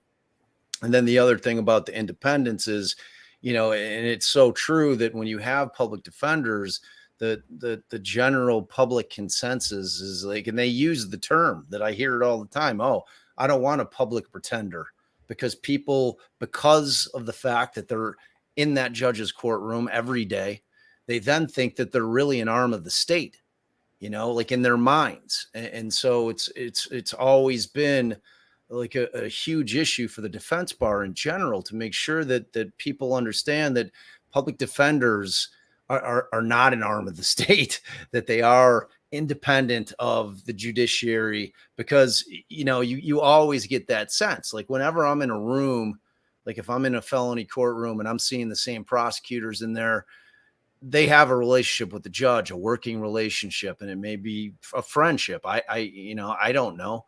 But defendants get the same sense when they see public defenders that are assigned to the same felony courtroom. And you don't want them to lose faith in the system, and you don't want the appearance of impropriety that you're getting stuck with some government lackey that's going to kowtow to the judge because they're in that room every day. You know what I mean? Which goes to what you were saying. So that's all I would add to it, and I thought that they made those arguments very effectively in the amicus. Yeah, they sure did. And so that goes again back to most amicus briefs are to put a lens, asking, you want the court to look through their lens, which is why they want to know in the motion to appear as amicus, they want to know who you are, who you represent, who you align with, and they put all of that stuff in their brief. We covered pretty much everything that I wanted to cover on that thing, Sonny. I don't, if you, well, I'm just going to go give the toilet a drink, so I'll be right back. But in the meantime, if you don't mind, which reminds me, I love it, Bob, just quickly before I forget this, because I meant to say it earlier. So we would use the word unalive. And yesterday when you're doing, well, there's certain words that YouTube doesn't like. Bleep, bleep. Hey, it's okay to say murder. It actually is. But YouTube is very finicky, but it just made me laugh because, YouTube's very finicky with true crime and like yellows if you don't do this right or say this, and they're so bad at their AI stuff and whatever. It's so bad. But anyways, so when I saw you do, Yeah. and Somebody then, had sent us a message about certain words that like triggers the algorithm, or well, whatever, their bots creeping around. I'm like, I'm not trying to get demonetized. So no, quick. you wouldn't get demonetized. And you get demonetized, right? If you No, say well, whatever. You can. well, Like, let I me think put it they're this more way. sensitive to other words, You but like try to I use had heard yeah. various things about murder. Like, So I was we like, all right. say SA, right? Right. We say SA, and typically we'll say homicide, but murder, Yeah. so anyways, YouTube is a whole thing in itself. But I was just laughing. You were like, bleep, bleep. Yeah, we got a notice last year because we said the C C word word. from the And pandemic. somebody falsely reported us. So YouTube's getting better a little bit because you can get rid of your community strikes. Because back in 2021, I didn't know it at the time because I was new to YouTube, and someone dickrolled me. And so I didn't realize for that little 4 seconds that it was on that. Anyways, once you get a community strike, it's stuck there no matter what. Your warning stuck there. And all of a sudden, on this October 31st, the day of the press conference, all of a sudden you could tell that those haters, those people that like to hate on other channels for whatever reasons, stupid reasons. Anyways, so we got taken down for a week. And so I'm sitting there, I'm like, why? Because we said I broke the C word, COVID, community rules. Never, all that was talked about it was that a friend of ours had a cold. Had it. And it was ridiculous. We ended up getting back up that night for Halloween night, but we had to do the press Oh, yeah, conference. it was the day of the press conference, the day of on the Adam's Richard Allen channel. arrest. Like the press conference on the 31st last year. Yeah. So but YouTube, I mean, it likes it when you talk badly and say like motherfucker sometimes, or so it's like, no, it's seriously, sometimes it's like, just talk dirty to me. I've literally done that, and YouTube is like green. But anyways, just know that you can say that word. But we always try to be careful too, because in true crime, they're very finicky on what kind of catches They them. are. They are. And then And like, I mean, I'll let slip, but if I can keep it to where I don't have to worry about it, I'll do it. You know what I mean? Right. I think they're a lot worse with like CP or SA. We just try to stay clear of certain words like that. Yeah, like we say CP and SA and stuff like that. Because you just, what? Bottom line is, you want to try to stay green through your life, because YouTube can take 2 to 5 days for your channel to go by green. By that time, people have already viewed it. You only get, you know what I mean? So it defeats the purpose of what you're trying to do. And in a sense, but anyways, I got a question on the podcast. Yeah. And I don't want to get into your business plan or platform or intricacies, but spit it. Is there, for the podcaster, is there a better platform than others to view the podcast on versus Spotify, Apple? I mean, for me, Spotify and Apple are the two biggest for certain. In terms of the money, the podcast. No, like you don't get paid. What pays the most money? Like neither of them. Now Spotify has a program, an advertising program where you can make some dough. Like typically, like I either get approached by advertisers, and it's all based on Bob. I'm just trying to find out what platform to watch your podcast on to get more money in your pocket. That's Spotify. All I care about. Spotify. Okay. Thank you. Actually, Patreon. Right. Patreon is the money maker. Oh, there you go. Okay. Yeah. And Patreon and member. But I always wondered, because I have all of those platforms available. I'm like, well, I want to watch it on the one that puts the most money and the person doing all the work. But typically Patreon is it. Because the rest of it is just ad revenue, which is all predicated upon downloads. So, but yeah, Patreon is our biggest support, like without question. And we love our patrons. We do, because they're amazing. We try to give them as much added benefits in terms of having ad free, like you'll never hear ads on there. And, it's like we release episodes early to them. And I'm going to start doing private YouTubes for our patrons as well. I just had to get more acclimated to YouTube. I was new to it.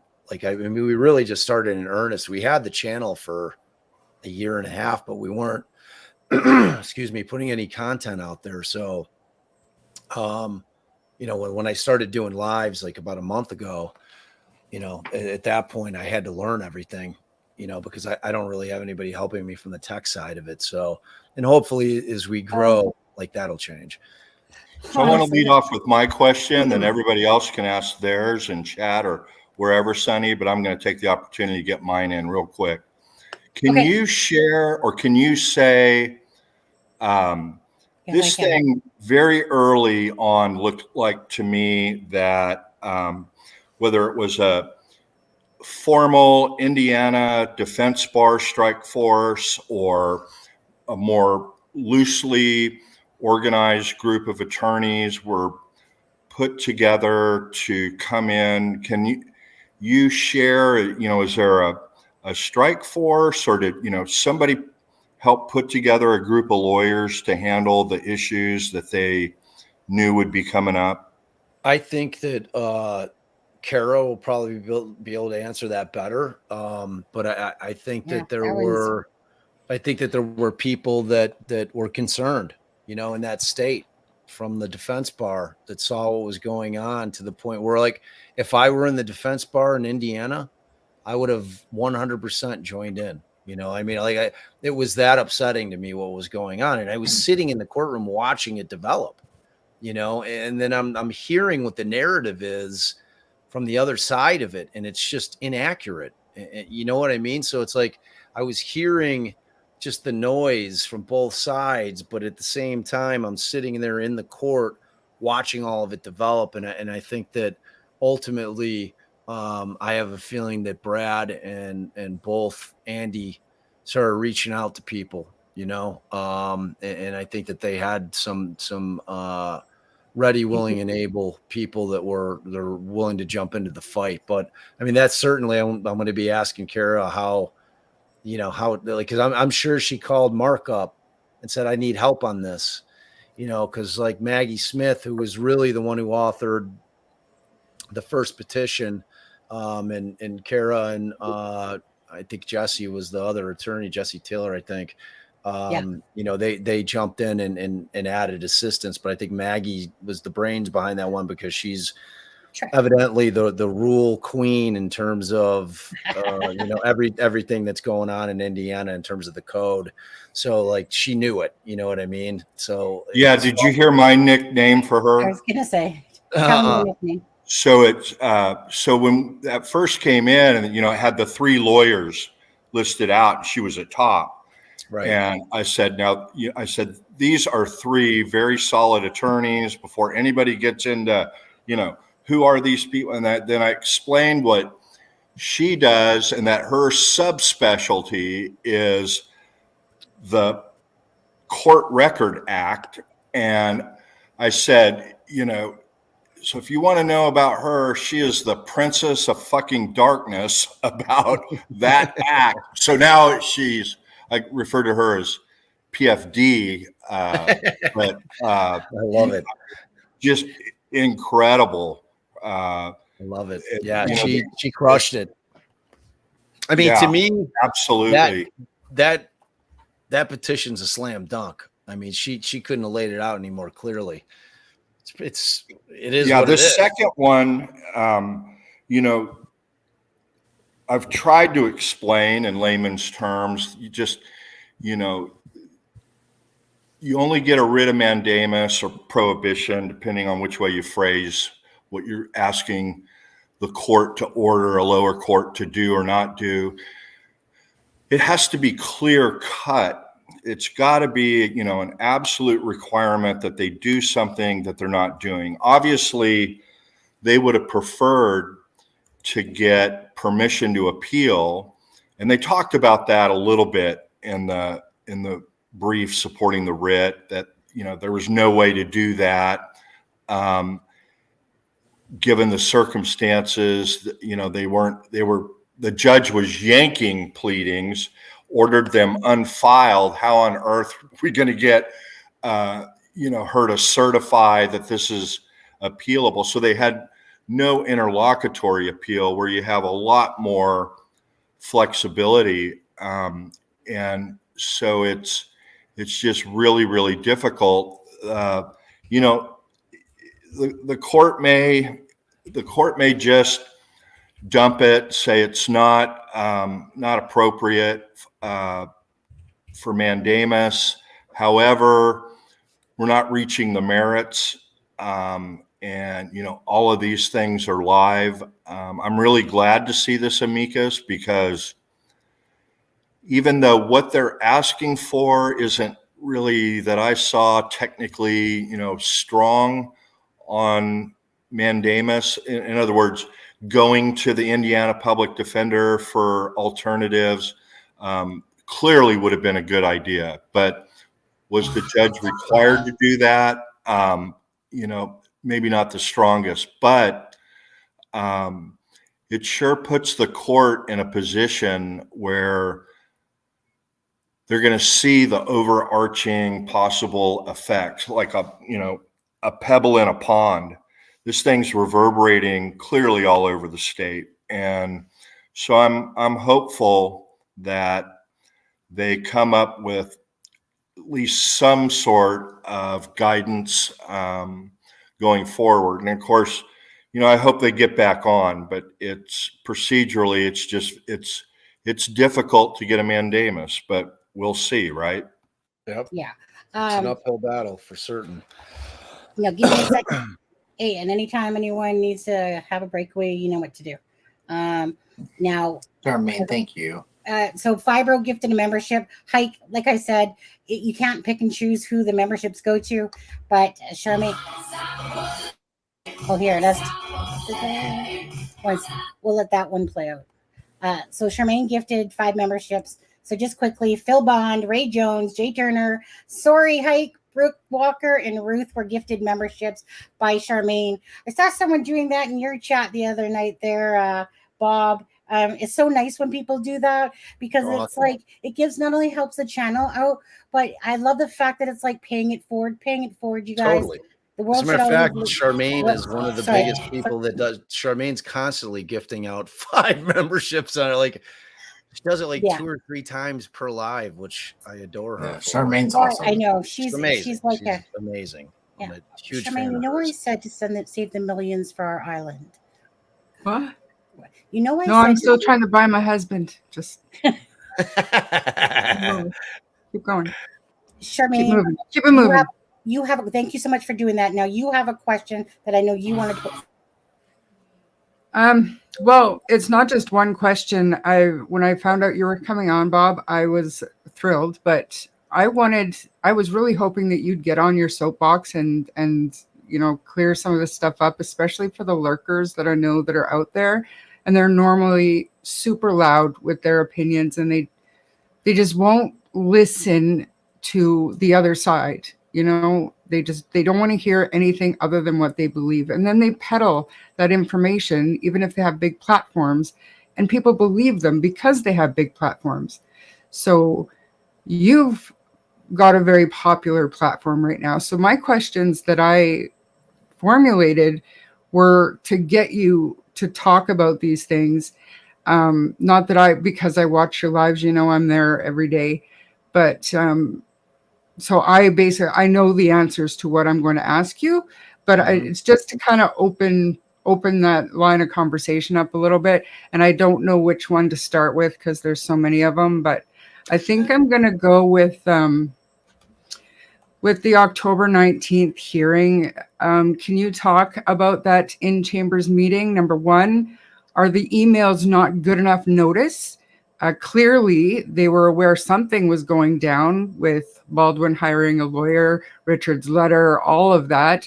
But people are saying that using the word ambushed is now an overstatement because they obviously knew what the chambers meeting was about.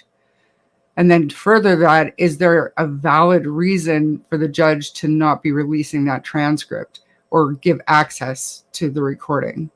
No, that's a simple answer for the last question. There's no valid reason that I can think of, and there's a rule. If she's got a reason, it's Rule 6 that she has to give an explanation as to why she's not releasing it. So, which I think Sleuthie was just pointing out, it's been 5 days since she declined us, and she's supposed to technically give us a reason. And we followed it up with a Rule 6 question to her. Okay, well, you're turning us down. We want to know why. Why? Because just saying it's private and confidential is not sufficient. Did you send that in? Huh? Did you send that in though? Because I thought I heard you say that you didn't. I did, and then like I forgot that we sent it because Sleuthie texted me. She's like, "We did send that email." I was like, "Oh," because Sleuthie sends it. I'm like, "Send this, Sleuthie." And she's like, "All right." She's game, man. She's always game. And then as far as the 19th, yeah, I've heard that. Like my buddies over at the prosecutors were, like they're big on the if there's smoke, there's fire, that they should have known. This isn't that. That's not due process of the law. Like there's a notice requirement that you have to give the other side notice that you're having an actual hearing. You can't have it be a mystery in the docket. I don't care if they were talking about it. Like doing something and saying something are two entirely different things. I could say all kinds of shit, but doing it is a completely different thing. And it's no different in the law. As far as them saying, like McClellan going on the record in this email saying, "Oh, well, Nick McClellan's talking about filing a motion to DQ you." Well, where's the motion? File the motion. Give them notice. Like, and people are like, they're confusing a legal ambush with like the general term of an ambush. This was a legal ambush in the sense that these guys shouldn't be made to guess what's going on in that courtroom on the 19th. If the judge is filing a motion sua sponte to DQ them, she has to give them notice so they can prepare a defense, so they can prepare their witnesses, so they can go into that courtroom and put on their side of it. Instead of just saying, "Hey, we're going to discuss other matters that have arisen." That's what she called notice. Like no court in the world is ever going to consider that to be sufficient notice of anything. And notice of what? There was no one articulated what was going on. These guys had no idea ever what was going on. Talk about the week before the email saying, "Cease all work on this case." What's that tell you about her mind? But that's going to their side of it. That they knew or they shouldn't have known, or they should have known because she's saying shit like that. That is not notice of you're being DQ'd. Well, why she did that? Clearly, she showed her hand at that point. So like people are wondering why he's hiring Hennessy or asking Hennessy to draft a response. And if you read it carefully, read the caption and read the title of that document. And Hennessy was very careful to say the possible disqualification because we didn't know because they didn't give any notice. There was no notice provided whatsoever. Due process of the law matters. It's like it's the backbone of the system. Like I've been shut down if I've given improper notice, if I didn't give enough notice in terms of timing. It's like notice is a thing. Like this is not a free for all. This is like this is a court of law. There has to be a record of what the hell is going on for the appellate court. If Richard Allen is convicted and he appeals it, they have to be able to see what happened. This thing on the 31st, which existed like long before the 19th. The 19th happens after the whole leak thing comes out. Then she makes this court date on the 19th. After, and we've all read the emails, or if you're following the case, you've read the emails, what lead up to that. And then she tells them, "Hey, I need you to come in at 12:30. We've got this thing set." Doesn't say what it's set for. Doesn't say that we're having a hearing for a disqualification. Just says we have this thing that's going on at 2:00. I want you guys here at 12:30 to discuss other matters. And that's it. Period. And so that is not how due process works. That's not notice. That's not giving the number one, the attorneys the ability to respond either in writing or to prepare to get their witnesses and whatever arguments they may have. And Hennessy, that's what Hennessy breaks down when he steps in the well of the court on Halloween. That's exactly what he was saying. He lifts off 8 different people, 8 different agencies, 8 different entities that he's going to bring in as witnesses that'll testify that she didn't have the ability to be able to strip them of them being his attorneys. Like she went above and beyond it. It was an abuse of discretion. Like it just wasn't something she could do. So, as far as the 19th went, I like that was the day that it just became so evident to me that something. And look, I don't think Gull is complicit. I don't think that Gull is trying to railroad Richard Allen. I think Gull has been poisoned against these 2 attorneys to the extent where she's just not acting in a way that is objective. She's lost all objectivity in the case, and she's got to go. Like even if Baldwin and Rosie aren't reinstated, she has to go. Like she has destroyed the record in the case. There is no record. Like I challenge anybody to go in and find anything on the docket that sets that date for the 31st. That thing appeared out of thin air, this court date on Halloween. She sets it again on Halloween. So 2 Halloweens in a row, I'm sitting there in Carroll County instead of trick-or-treating with my kid. I know. But the point being, go in the docket. Somebody prove me wrong. Show me where she sets the date for the October. It appeared. Yeah. Like a specter, like a ghost. Oh, the 31st. Like, and she doesn't say what it's for. Like, I have no idea why we're going there. Every court date I've appeared, nothing that I anticipated being heard was ever heard. It's insane. I've never seen a court or a docket run like this ever. Especially in a case like this. You might be there next Halloween too. Yeah, I mean, it sounds like it. If the trial date sticks, I mean, because these guys are like, oh, we're not going to be able to go until November. She's like, well, I'm going to do it October 15th to the 31st. Yeah, right. Now, just quickly, Bob, Alexa, she's our good friend here. She's a criminal profiler, graphologist, and a body language expert. What's up, Alexa? Joins us. Yeah, so she joins us on the live quite often. She's, like I said, a great friend of the channel's, and always gives her expert advice to people, and they love her as well, like we do. So she's saying, good evening. I can't believe that I've never seen you before, Bob, even though, I don't know, I can't believe Alexa's saying that to me. I'm pretty sure I've dropped that link. I've talked about you guys many times. You got yourself a new subscriber. Don't be sweating, Alexa. She just gave you a $10 holler. It happens, girl. You know what? See me now. That's all that matters. I know. Yeah. Again, Alexa, truthful, genuine, honest. She's out of New York. Just a great human being. So love you. She says, do you think at this point it might be better if Judge Gull steps down? Is her question. Yes. She never will, though. I mean, she's too dug in at this point. I mean, like you've got to think of it from her perspective. And Travis, correct me if I'm wrong. I think she's made 3 runs at trying to get a seat on the Supreme Court of Indiana. That's what not the election route. Not the election route. The commission route. Correct. And she never makes the cut. She never makes the cut. So if I'm her, I'm thinking long and hard I'm looking at the long game. And if that is her aspiration, because I just think that she's doing a lot of damage to her record right now. I think no matter what, as Travis and I both said, it's an extraordinary remedy to get a writ of mandamus issued. And, so if it doesn't happen, I don't consider it to be a win for Gull. I think that everything that's going on right now is damaging her reputation, not to the public, to the legal community. I think that, she's got to think long and hard about it. And, it's a tough call. But she's got no horse in the race. She's got no dog in the hunt.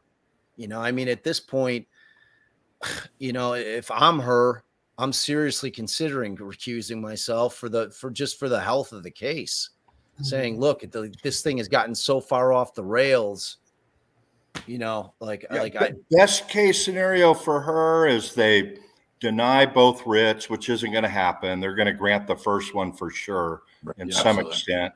Second one, there's some good arguments right now. We're going to need to see the response, but she's still got this thing where she comes out in open court and said, well, we've had what was the language? Unforeseen, unexpected turn of events. Right. And how easily this subterfuge, this prevarication came off of her lips. I mean, crazy. That's not a very good spot to be in. I agree with you. Not a good spot, man. And it's like, 2 days before she grants the defense's motion to get cameras in the courtroom for this. I mean, it was like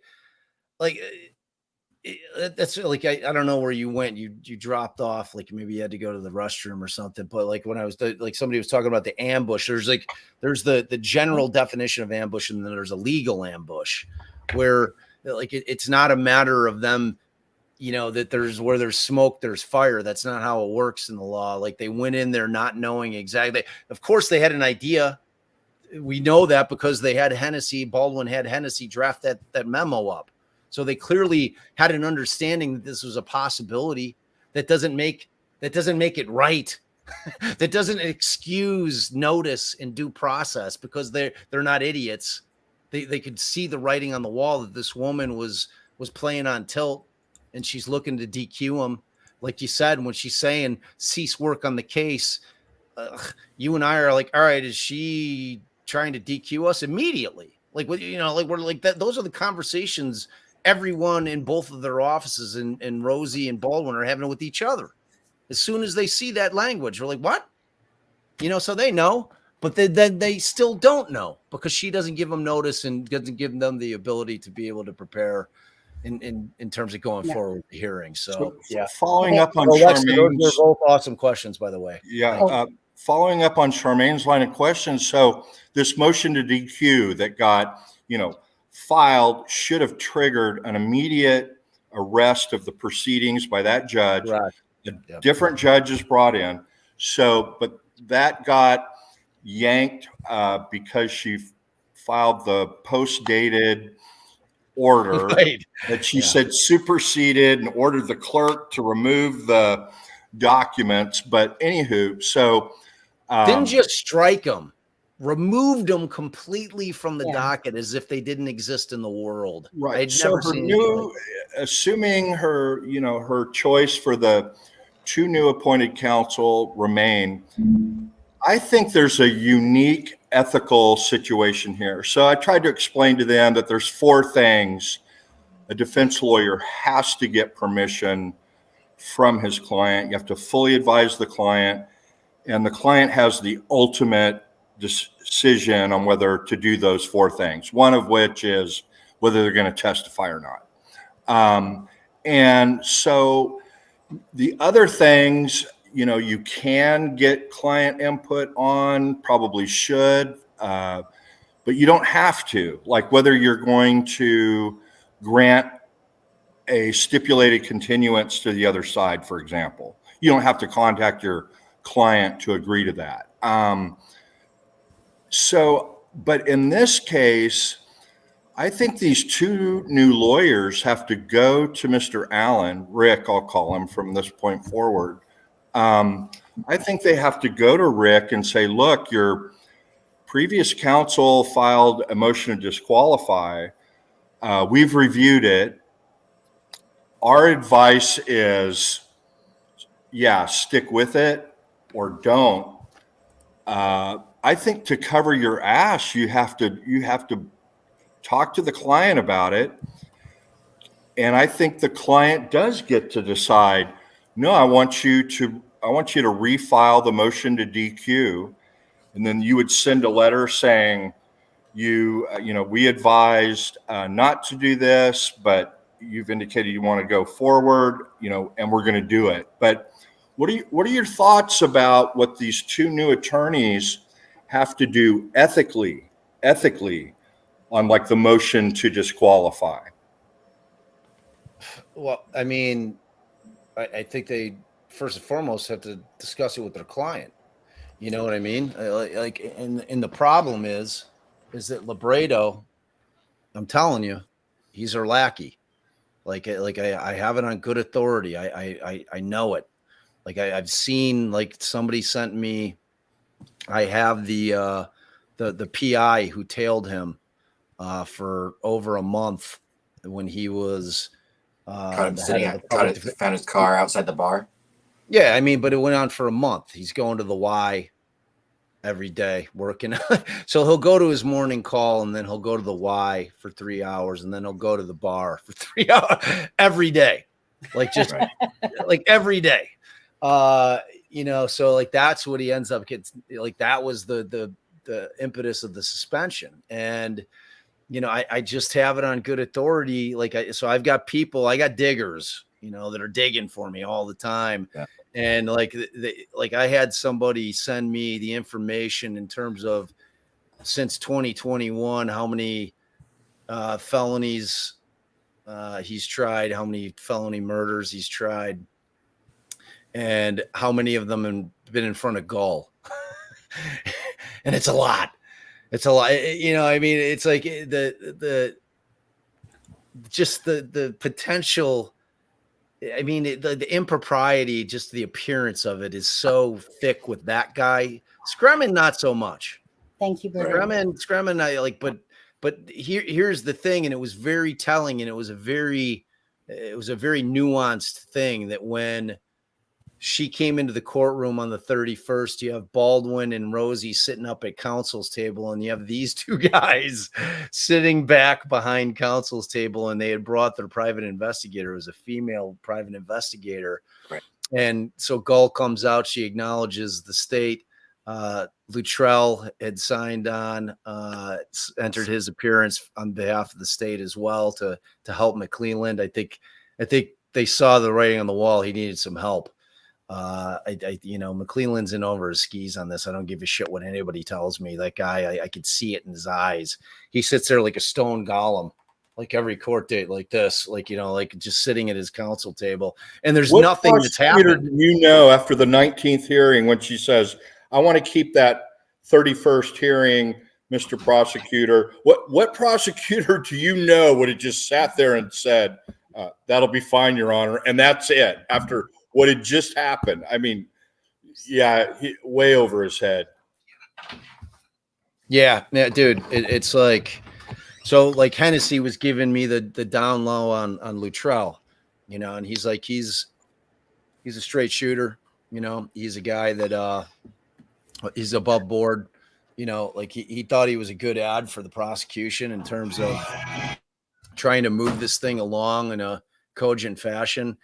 It's like McClelland made that statement on the 31st, where he said that the state has a right to a fair trial, and I almost died in my seat. I almost fell out of my chair right there in the courtroom. I thought they were gonna have to resuscitate me, honestly.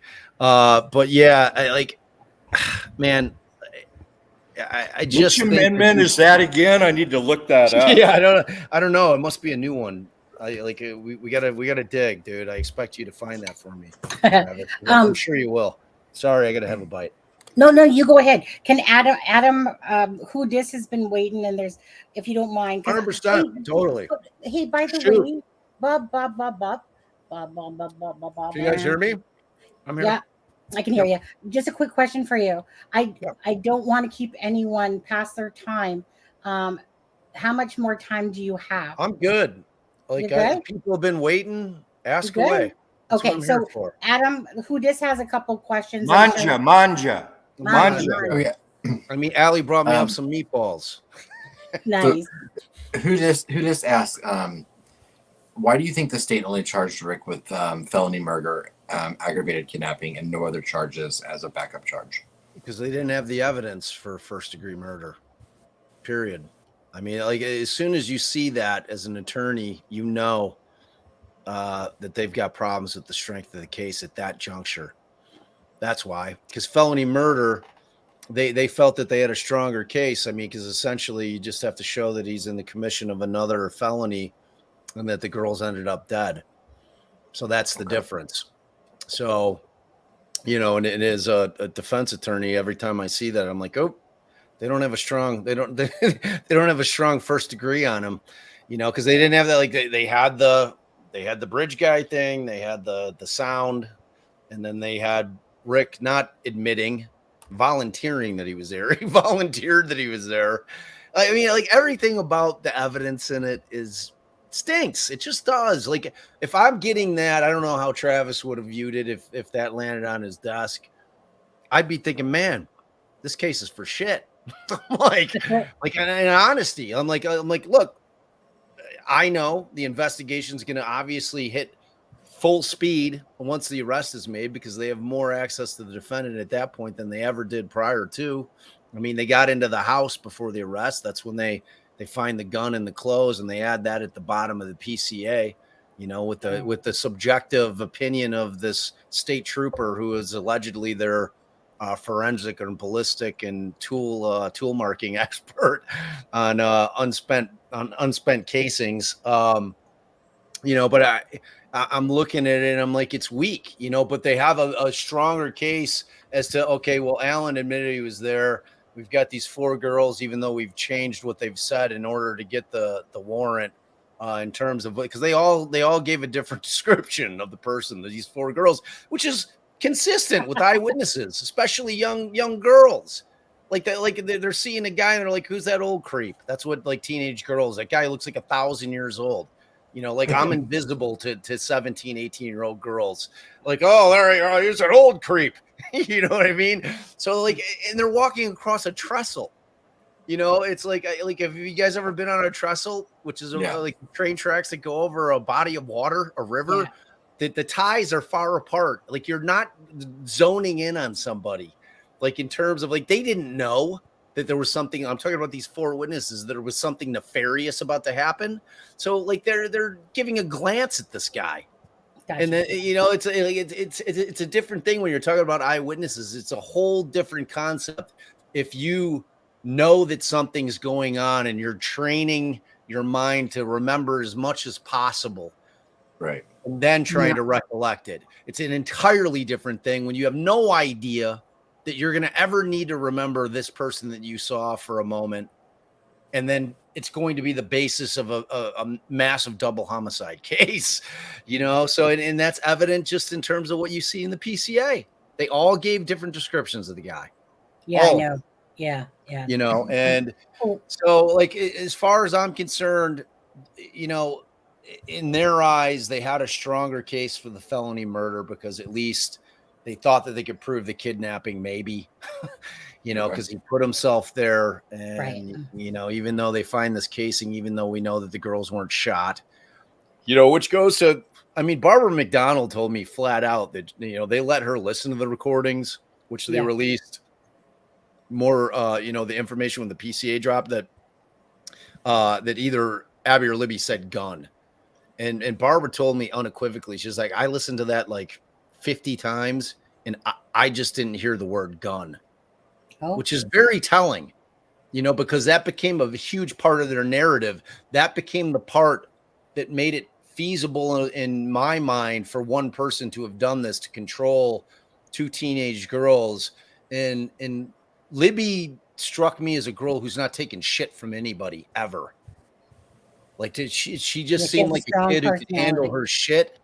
And I think the fact that she was savvy enough to take video and continue to take video and catch this guy on, like long after she's filming just Abby, I mean, she had the wherewithal to do all that, so like in my mind, in order for one individual, especially again, when you're talking about walking on a trestle, where it's very like you have to look where you're walking. This isn't like a paved sidewalk. Right. It's not a bridge in the sense that we think of bridges. Like I had somebody in my live last night that was like, wait, there's railroad tracks over the water. I'm like, yeah, that's what a trestle is. That's what it was. It's an old Yes, trains had to get over bodies of water so they would build trestles.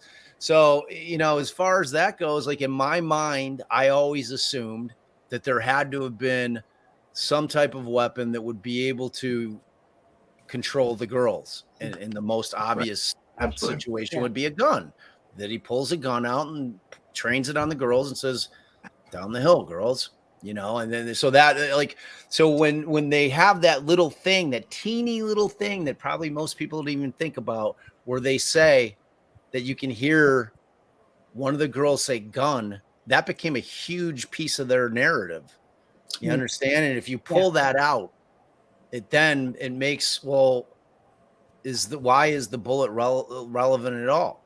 I mean, we're talking about a gun-toting state in Indiana. We're talking about like you do not have to apply ahead of time to go buy a weapon there. In Illinois, we have to have FOID cards. It's a whole process. We're crazy about gun ownership here in terms of being able to get one. There's a lot of hoops that you have to jump through. So, it was a super long answer to a pretty short question, but I hope Well, That's okay. Who asked that question said to let you know that she met you in Fort Wayne, and that you pointed Carrie out for her to find. Yeah. Oh, all right. You eat that meatball. I remember. What up, Yeah. who dis? I remember. And she said, I like to hear Bob's answers because they normally confirm what I'm thinking, and I like knowing I'm right.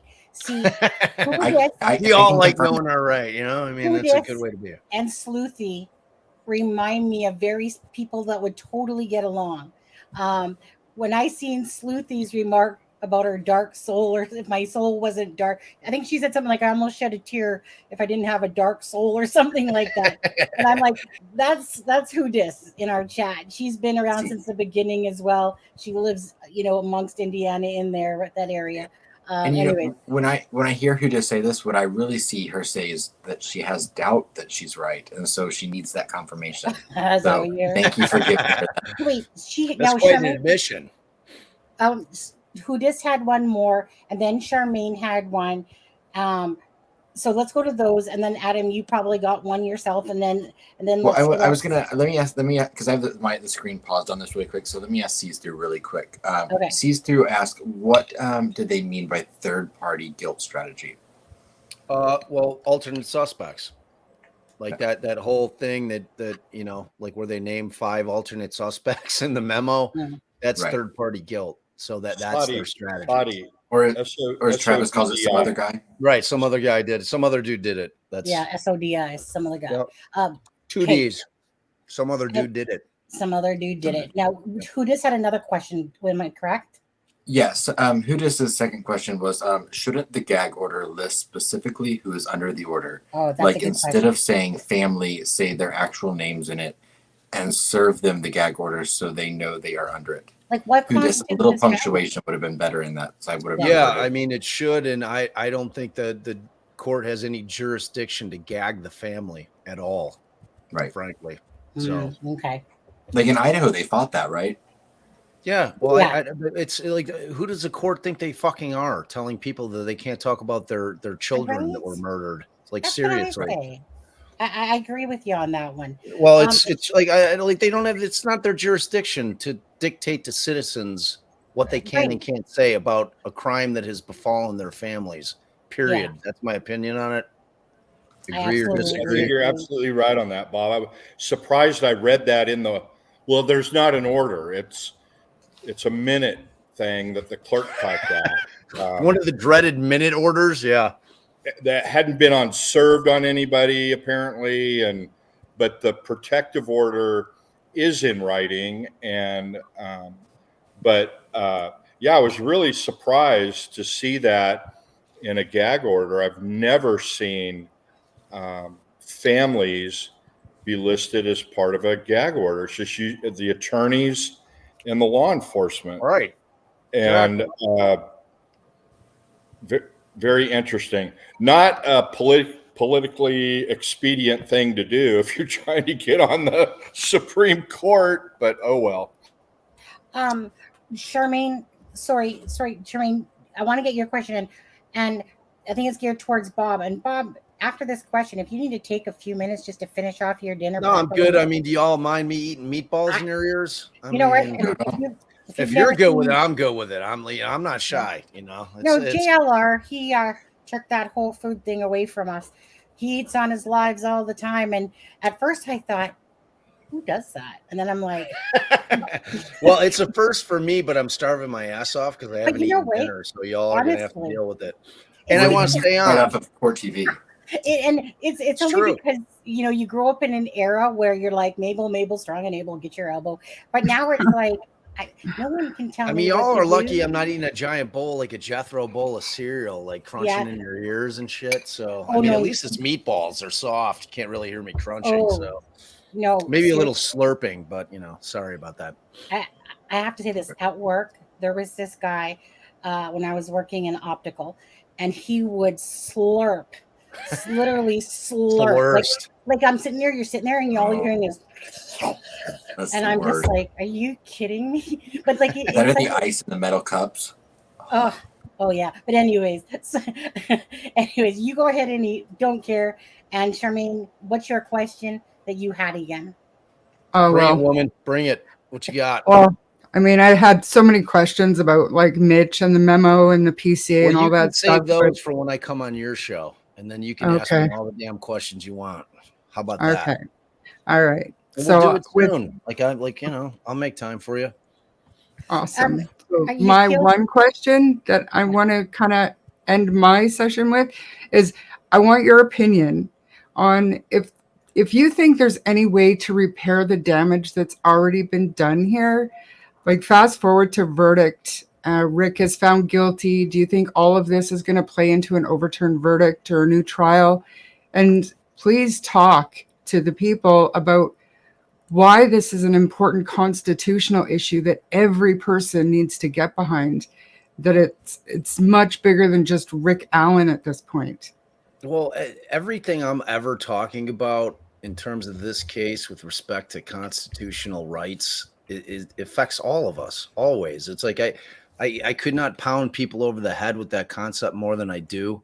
And, and it always goes back to how I'm explaining, the concept that people just don't understand, which is that defense attorneys, we are the last bastion of stopping government tyranny. Like if we are not there, and it's only defense attorneys that defend the principles of the Constitution from the government. Remember, the Constitution was written to tell the government what they cannot do to us, the citizens. And make no bones about it, the prosecution is the government. Law enforcement is the government. So when we're filing our motions to suppress because somebody's Fourth Amendment right was violated, and you're watching it on TV and the news is reporting, oh, this man went free because the defense attorney filed a motion to suppress the evidence and the judge granted it, and people are getting pissed off at the defense attorney because the cop fucked up and didn't follow the law, you're blaming the wrong person. You're killing the messenger. And what we do is we police the police. Like, you just need to understand that. That's literally what we do. I make sure that the cops in every single case, I look through every warrant, I look through every report in terms of any searches that were conducted.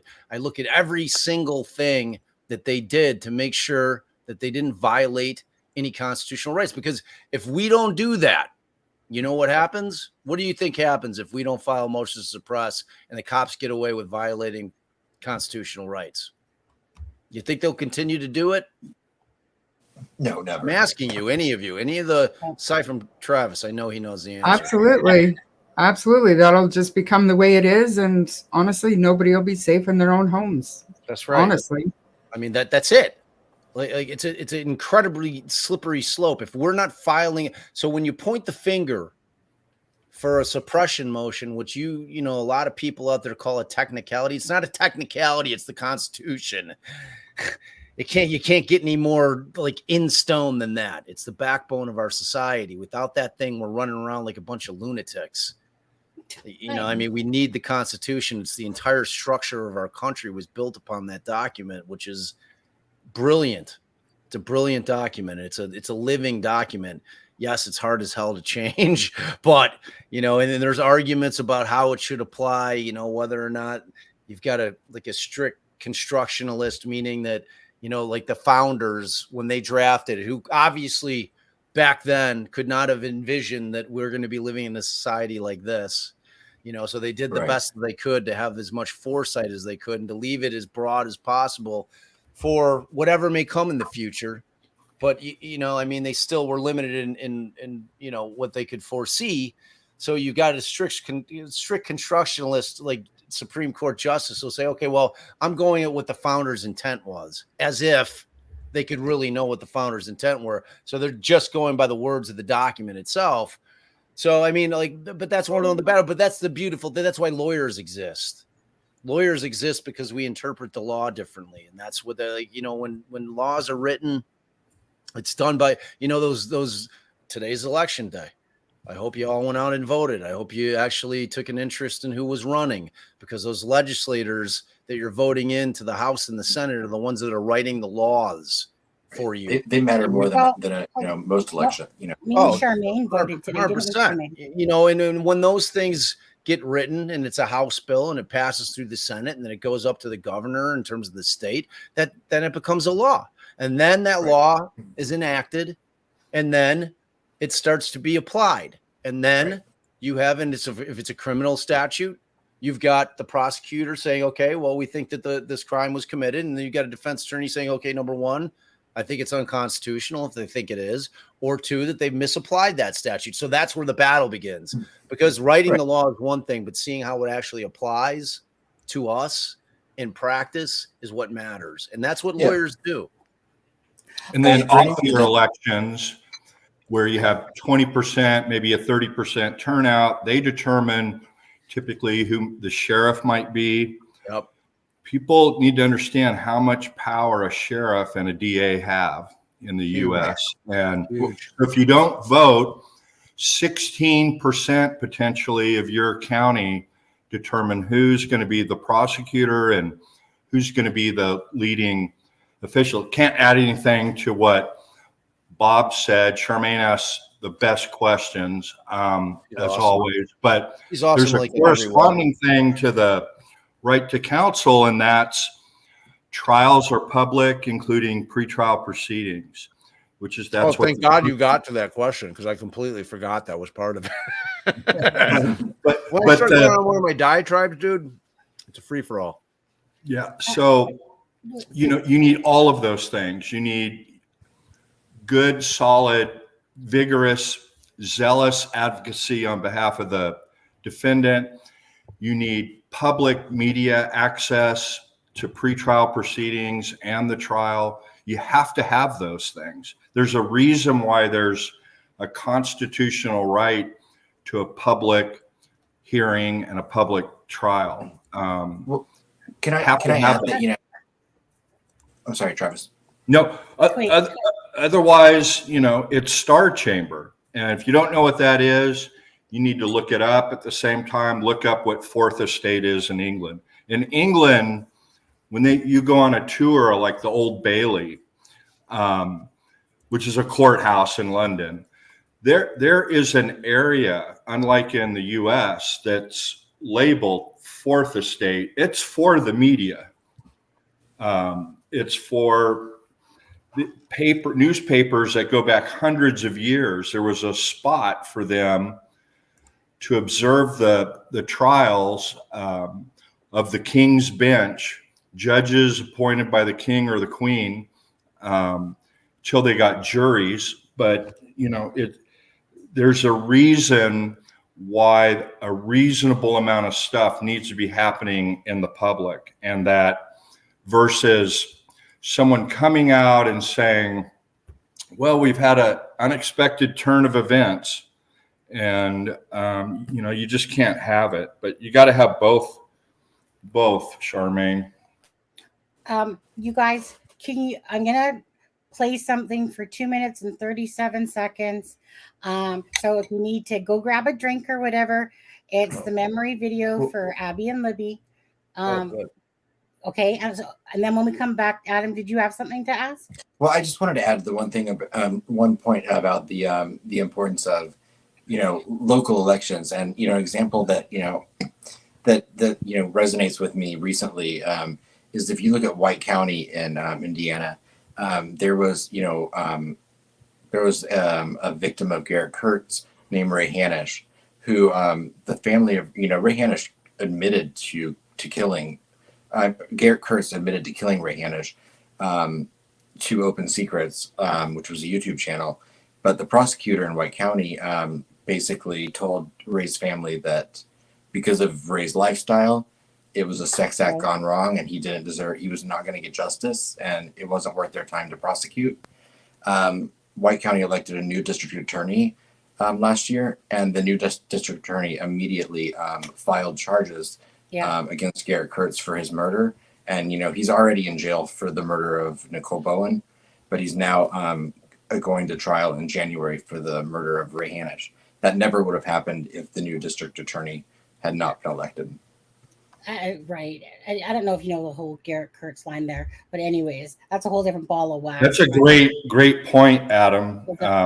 And yeah, there's a whole bunch to that, but that's the case where the coroner originally ruled it as undetermined or accidental, right? Accidental. Yeah. And then they deemed it as what was it? I think it was. I think you're right. I think it has nothing to do with his lifestyle. And no, it had nothing. It was TV was missing, his phone was missing, his car was missing, but it was an accident. Okay. So give me a second, you guys, and then we'll be back in just a minute. I will take this banner off for a moment. Whoops. Oh, what happened? Uh-oh. Hold on. Did Bob drop? Oh, no, he's back here. He's backstage. Yeah. What happened there? Like, how do I get it? Oh, I just turned my camera off. Never mind. Oh, that was weird. Okay. Still here. Anyways, so yeah, I'm just going to play it, and then we'll be back in just a minute here. 2 minutes and 37 seconds.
Sorry. Yeah, I just wanted everyone to remember exactly why we're here. It's for these girls and their families and for justice. So I made that video the other day. I played it. But it's just a reminder so that when people do watch, say this live, that's what we're fighting for, is for justice for the families, Abby and Libby, and for, of course, Richard Allen, that he has a fair trial. Just to remember that that's what we want at the end of the day. Okay, that's it. That's all I had to say there. It was great. Yep. Beautiful. Yeah, your video work from the intro you have, and I'm a creator and a person. I'm a people person. Like for me, those are my two main those are my two strongest suits. So for me, I love doing tribute videos for families. I've done many of them for creators as well, and stuff like that. But it means a lot. So thank you, Travis. Good job, Sunny. I'm gonna check out. Let you youngsters take it as late as you guys Oh, want. what a I'm looking lightweight. forward to seeing Wow. Roberto tomorrow. I'll be in your chat, helping any way I can, and really nice to put a face with a name and all of that stuff. Sunny, thank you for everything you do, and Adam, if you can hear me, good seeing you. And Charmaine, as always, thank you for all you do, and you're always very thought-provoking questions. I know you know the answers to a lot of them, but what you're I know doing I'm kind of a pain in the ass. I know. through the Socratic method, you're asking questions you may know the answer to, but I'm very passive aggressive. Well, she wants other people to hear the answers. Absolutely. She obviously knows the answer, but she wants the rest of the world to hear the answers. Absolutely. So Right. We know all about it from law school, right, Bob? That's right. Okay, well, And you I'm all happy take to care. talk on it. So always. See you, man. Good night, Travis. Travis, y'all- love you. y'all Thank take you care. so much. We appreciate Hey, it. good night, Travis. Oh, Thank you. Okay. You're so Just wanted- welcome. Thanks very much. wanted We'll to see have y'all Bob soon. here. See you Yeah, tomorrow. Thanks. Thank you. Thank you, Travis. Appreciate that. Yeah. Now we're gonna hog you, Bob. Do you mind staying just a little longer, or I'll do you need to hang, go too? I'll hang. I'll hang. You want to hang? Now that I Okay, got okay. sustenance, I'm good. Okay. Got to Okay. eat. Well, whoops. How did I? Oh, Okay, that's stop her. hold on. I gotta go. Maybe I can do this. And hold on. Let me go back. Where's this way. Charmaine? You ace Charmaine. Oh, there she is. Oh, it's the banner. Let me get the banner off. Hold on. I just don't feel like playing with it again. No, wait, that's the wrong banner. Get off. There we go. Hi. There we go. Yeah, I Just want need you to put up Jay Turner put up another comment, a longer one that I want you to throw up too, because Yeah. it's on point. I don't know if it was before this one or after that. It was regarding the statement to Dan Doolin, who was the resource. Oh, okay. I saw it. It's there. It's Yeah, a good let me one. take And a somebody came back on her. I happen to agree with Jay Turner completely. Jay Turner. That there's a completely different timeline. Yeah, it was 11:31. She asked it. Okay, 11:31. Okay, let me Yeah. just scroll back. Thank you. Jay Turner. There we go. Yep. Oh, you got to be for me. Okay. So she said Dan Doolin, that's who DD is, didn't record his Richard Allen interview and filled in 1:30 to 3:30 when he got back to the office and had to rely on memory. But Dan Doolin completely forgot that RA, because his info wasn't relevant. So that's your answer to why this thing vanished for 5 years, because Richard Allen had left at about 1:20 before the girls were even there.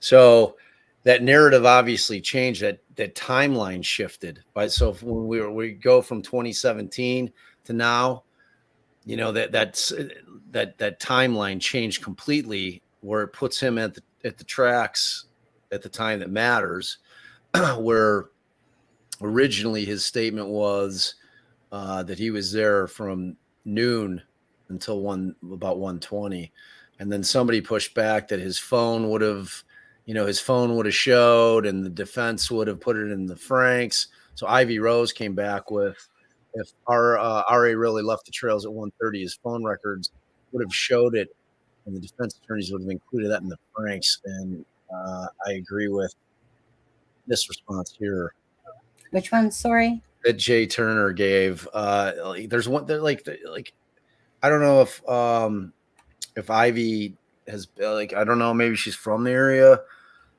Like, there's not many towers, and phone pings wouldn't necessarily placed him there at all. You know, I mean, if you've got one tower, it's going to place you in the town itself. Typically, I mean, the radius of the pings is, you know, we're talking about Delphi, Indiana. So I don't know how authoritative that would be. I just know that exists out there is the fact that Richard Allen originally said he was out there from noon until 1:20. That's all I know. And at some point, the timeline changed to where I know. And the thing is, I think at the end of the day with that, Bob, bottom line is there's cameras. So if they have the footage from that cameras, they'll know, I guess, the timeline. Because I don't know where this one that he left at 1:30 and got there at 12:30 came from. I don't even know where that came from.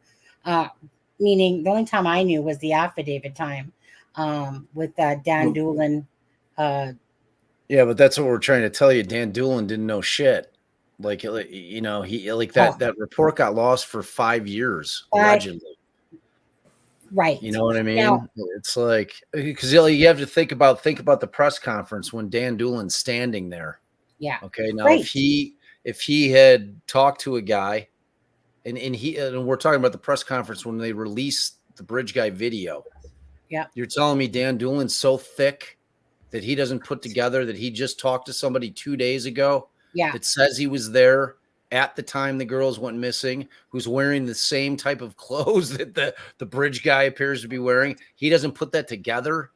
I mean, to me, like, you just have to kind of like, you know, I don't know. It's, you know, that's where this case gets me, because like, so I know from your side of things, like I said, you know, like you're a defense lawyer and you look at facts and stuff like that.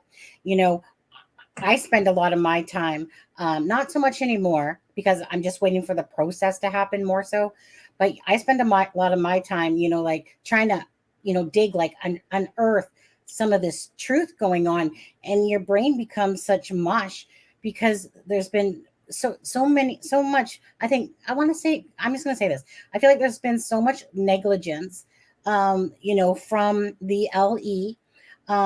I personally don't feel like, if I had to look at the evidence that there is now, there's reasonable doubt to me. I could not sit there and convict Richard Allen myself based on what the evidence that they have in my heart. But like who gives it? Like, obviously, I know that the standard is beyond a reasonable doubt, but like none of us care about that. Like, I want them to get the right person who killed the girls. Correct. But it's very unsatisfying that they don't have enough evidence if Richard Allen is the guy. You know what I mean? And he gets off on it's like a huge miscarriage of justice. So to me, reasonable doubt doesn't matter. You know, and no one talks about this lawsuit that was filed by Michael Thomas, who was 25-year chief deputy, the second in command there, who, when he merely suggested that they get somebody on the unified command that knows what the fuck they're doing in terms of processing a crime scene, he gets shit canned for the mere suggestion of it. And, you know, and then he gets ostracized, which I don't get. So, you know, as far as that goes, I mean, that lawsuit's out there for everybody to take a peek at, and it speaks volumes. You know, he just got railroaded out of his entire career for suggesting something that absolutely should have happened, you know? So there's that. Yeah. I totally agree. If we're only going off what we currently know about the case, RA isn't overly compelling. I'm hoping that there's DNA from the girls found in the house or the car. Now, so do you remember, Bob, that prosecutor Nick McClellan said, well, like, we've handed over everything. They have everything. Do you remember that? Yes. And so But then also in the footnotes, the defense said, well, remember when they made the 136 memorandum, and then in the footnotes it says, but we haven't Which was had back in time September. to go through everything, you know. So Well, I could tell you the first thing that they would have gone through is if they had DNA of Richard Allen. yeah, Okay, so I'm going to tell you flat out, they don't have Richard Allen's DNA on either of the girls. They don't. And what they I don't also, think so either. not in a footnote, which I think was paragraph 6, they also stated unequivocally that in all of his electronic devices, there's no connections have- to the girls.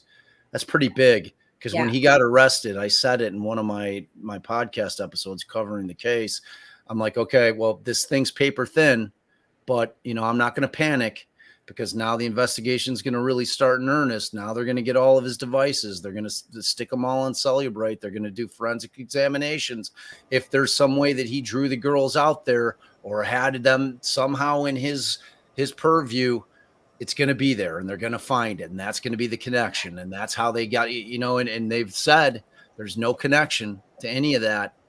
That doesn't exist. They said it flat out and they're not going to lie.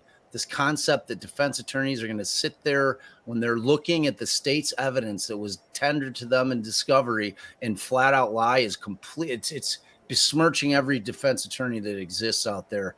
That's the kind of shit that can get you disbarred. It didn't happen.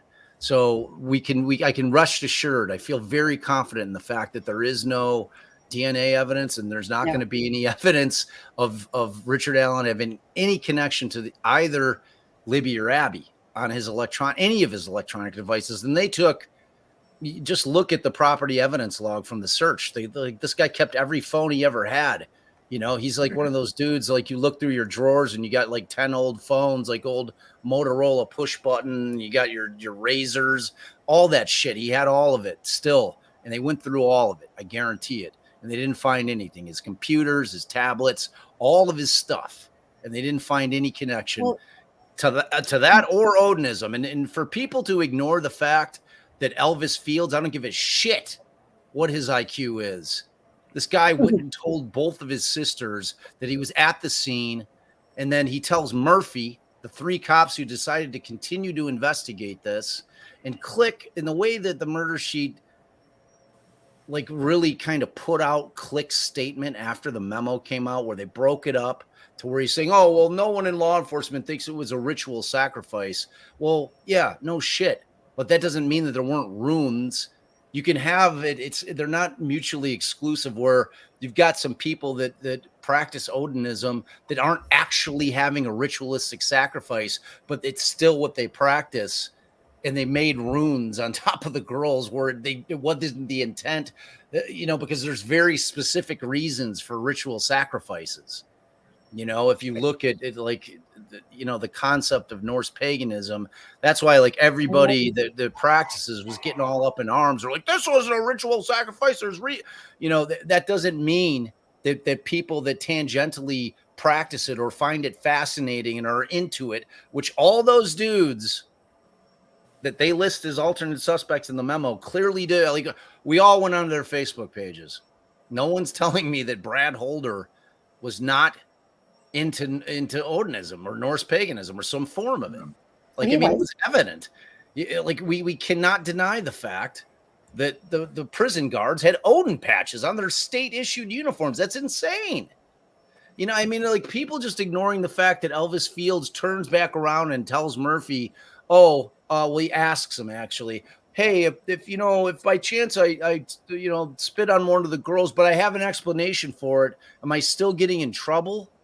If I were to create a probable cause affidavit with the stuff that was contained in that memo, everyone would be convinced that those guys had done it, because there's more evidence against those guys. That statement by Elvis Fields is far more damning than anything that they have on Richard Allen. How is anybody pretending like it doesn't exist in the world? That was the effect of the crime scene leak. Because you know what no one's talking about anymore? The Franks hearing, the memo, or Odinism. None of us are talking about that anymore. It was a super effective tool. I like, who benefited more from the leaked photos coming out? The defense, who's now off the case, or the prosecution, who now is not having to address any of the things that were coming down the pike like a barreling, speeding train? Because Tony Liggett, I don't know what he was going to say, because the police reports are the police reports. They say what they say. If he changed what the girl said in order to get the warrant, he's got a problem. You know, I mean, and it's like, then the analysis becomes, does Gull say, okay, I'm going to take out the things that you lied about. Is there still enough probable cause to search his house? You know, so I don't know. I mean, you just got to kind of like look at, and that's not conspiracy shit. That's common sense. You know, like people ignoring the fact that, like, again, the defense isn't making these things up. It came directly from the police reports that were tendered to them by the state. How do you explain the fact that they're making this professor that they allegedly went to ghost? Oh, we don't remember his name. Well, turns out that Holman did remember his name. Well, we know that from in that one motion, Nick did basically accuse the defense of making shit up, didn't he? He didn't, not an emotion. He said it in open court on the 31st. He said they lied. They lied in the memo. He didn't specify as to what. He said they lied. They lied in the memo. That's what he said. I'm like, what? About what? What did they lie about, Nick? You know, because he's like, I agree that they were grossly negligent. Like, what does that mean, Nick? Like, how do you know that, Nick? There was no hearing, Nick. You know, it's like, that's why you have a hearing. And that's not up to the defense attorneys. If she's going to have a hearing, she gives the notice and she has the damn hearing. And then the defense puts on their side of it. And then she can make a decision. Then we all get to hear it. Maybe I'm having a much different conversation had there been a hearing. But I didn't have the benefit. None of us had the benefit of getting that information. So anybody, declaring anything as definitives, I reject it, because you can't, because there was no hearing. Okay. Right. This is a hypothetical, but if the Supreme Court, if they say that, Judge Gull was within her rights, she did nothing wrong, Rosie and Baldwin remain off the case, or off the case. What are the next steps then? I mean, should that subdue the public kind of outrage, or what? I think it's going to get worse. I think it'll get worse, to be honest with you. Libredo cannot stay on that case. Like he cannot stay on the case. I will do everything in my power to make sure Scremin, whatever. But Libredo, and that's what I was starting to say, that like this very telling little thing that happened on the 31st when, Baldwin and Rosie were sitting up front and they were sitting in the back in the free, after she says everybody who's entered their appearance and everybody who's present in court for the record. And then she goes directly to Libredo. She says, oh, Mr. Libredo, you made a motion to continue the trial. And he stands up and he says, yeah, Your Honor, I did. I made a motion. We just got onto the case and, whatever he says. And, but what that tells me is that she considers him to be lead counsel, which is terrifying. It's absolutely terrifying. No, I think he is. Yeah, no, my understanding is he is. Yeah, so that scares the shit out of me. Right. He's a pleading lawyer. He doesn't do the work. Somebody was telling me that they looked at his caseload, and this was actually a federal defender who I will not name, but that was giving me intel, who knows him personally very, very well and has for 2 decades. And she said she looked at his cases from 2021, and that in all of his cases that he's handled in terms of felony cases, he's filed 2 motions total in all those cases, which is insane. And one of them was he's the chief public defender, right? Yeah. Billy, as they call him. Yeah. Yes, he is. Now, Scriven actually has a pretty high acquittal rate from what I saw, but yeah, the problem with Scremin, from my estimation, is that he's, and I posted it on Twitter because I started digging into him right away when she appointed him. Because like when she appoints 2 guys from her home turf, I get worried. Right. Did you watch the interview with him talking about the bullet? Well, that's the thing where that's what I posted. You know, Right. like you can't, like, to me, that's a problem. You know, I mean, you can't be talking about the strength of evidence on top of the fact that he's wrong, that it's strong evidence, you know, like, but like that whole thing, like, got me off on him. I'm like, oh man, he's not the guy either, you know? So I'm like, but Labredo's a whole different thing, you know, like he terrifies me. So, you know, my feeling is that if, Rosie and Baldwin don't get reinstated, they're gonna have to step off. I mean, the fight's over essentially for them, you know, so they're gonna have to take a step back.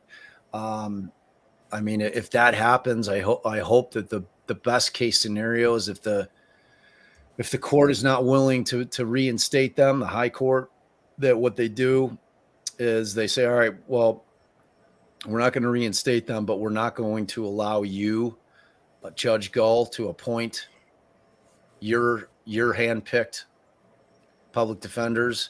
We're gonna give that power over to the state commission and let them pick them.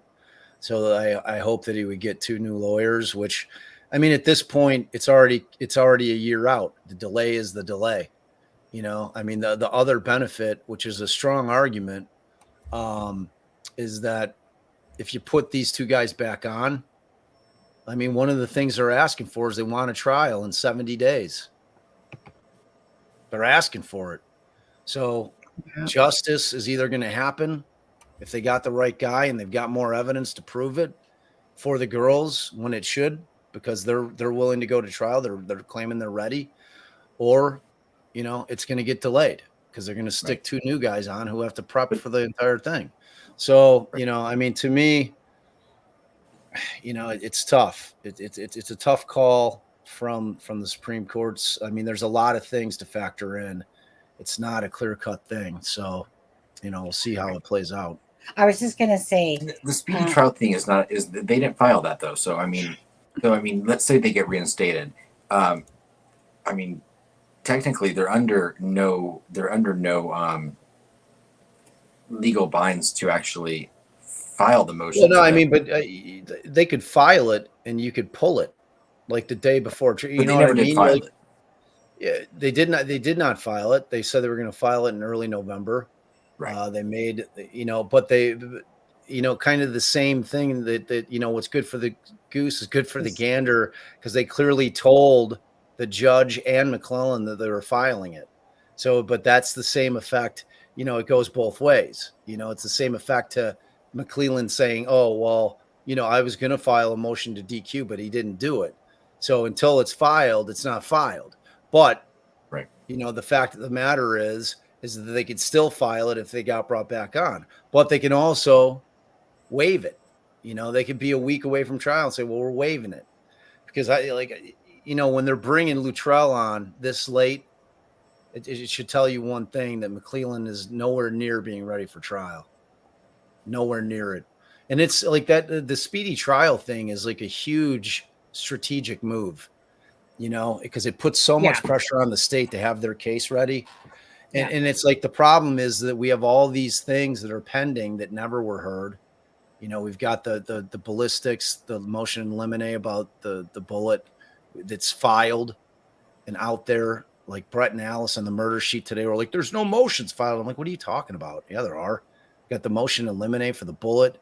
They've got the Franks hearing and the motion to suppress. They got 3 pending motions, substantive motions, big motions that will really affect the outcome of the trial, that are all pending, and none of them have been scheduled by the judge, which is, it's my beef with her, man. It's like, she's not handling her shit. She's not handling her business. Like, it's that simple. I don't know a thing about the woman. Like I said before, I'm not saying she's complicit in anything other than being like a shit judge on this case. She may be a great judge in every other case. I don't know.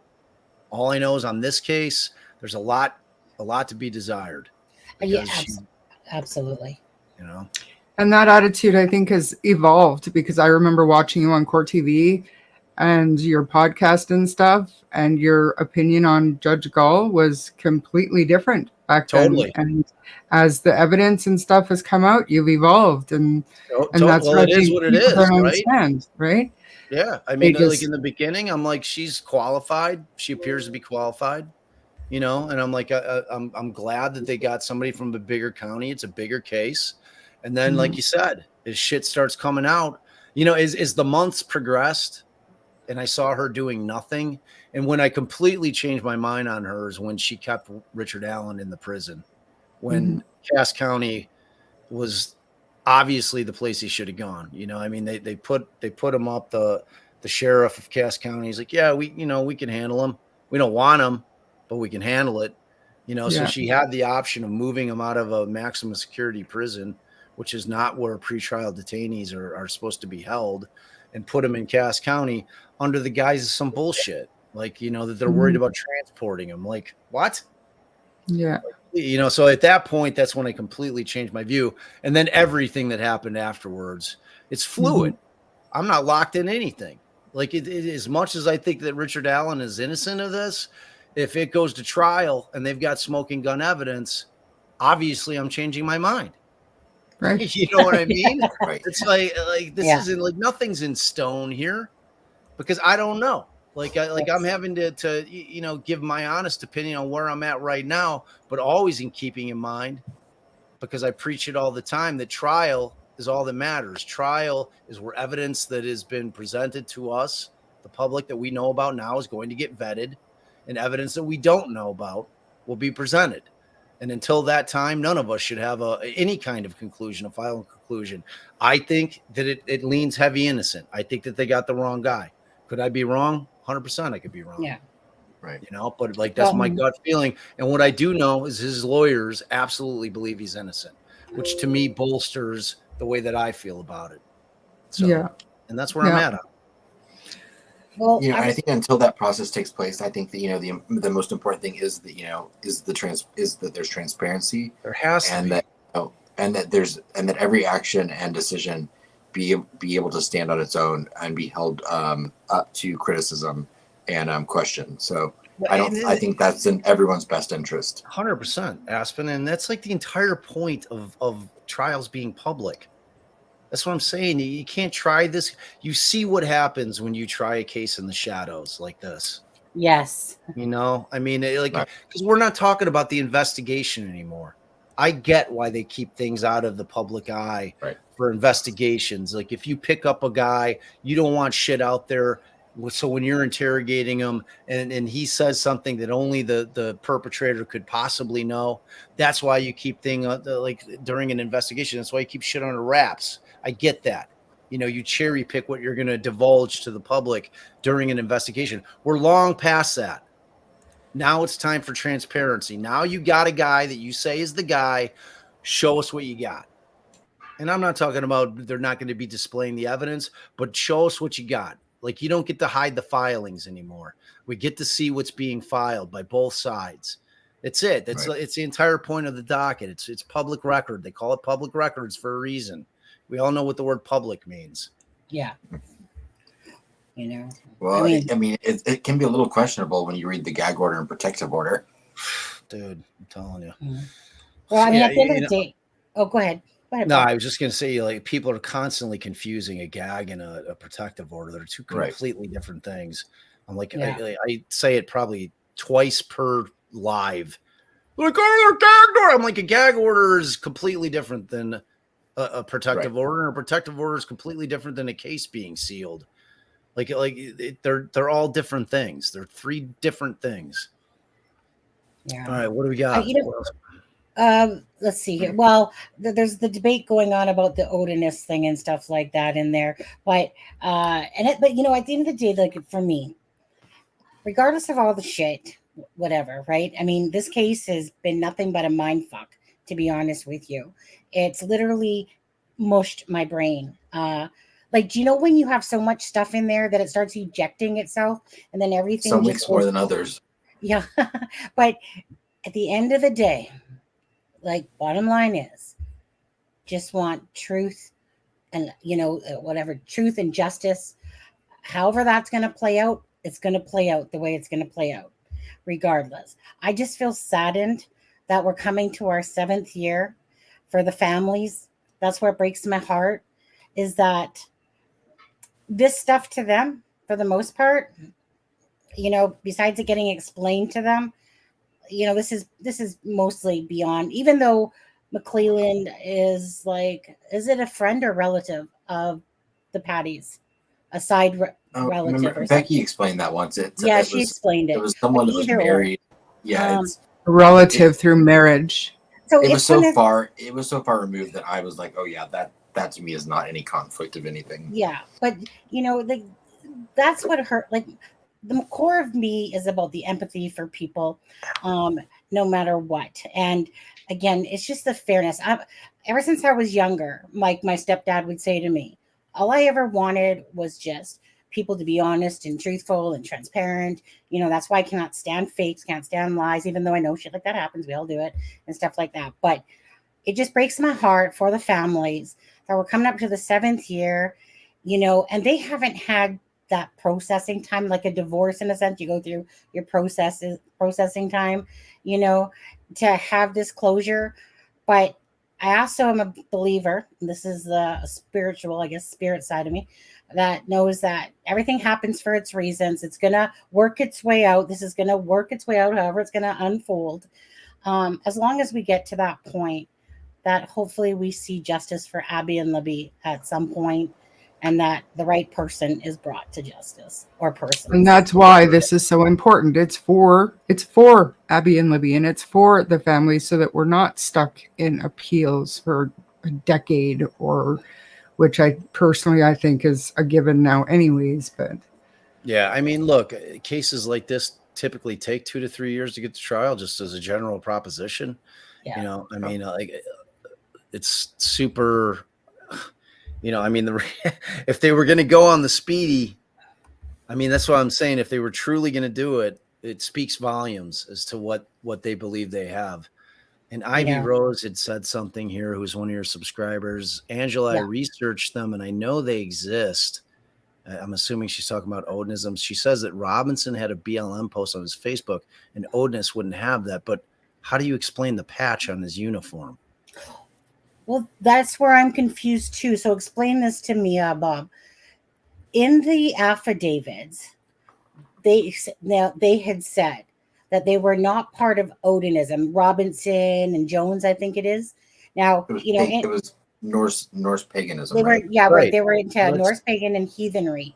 But so that's why I don't understand where this whole Odin is true. Odin is the god that they all worship in the heathenry and Norse paganism. Odin is the god. Think of it as like Christianity and how many different branches and versions of Christianity. It's the same shit in terms of like Odin is like exactly like Charmaine just said. So, like Odin's the god that they all are that's who they bow down to, is Odin. So it doesn't matter what version of Norse paganism it is.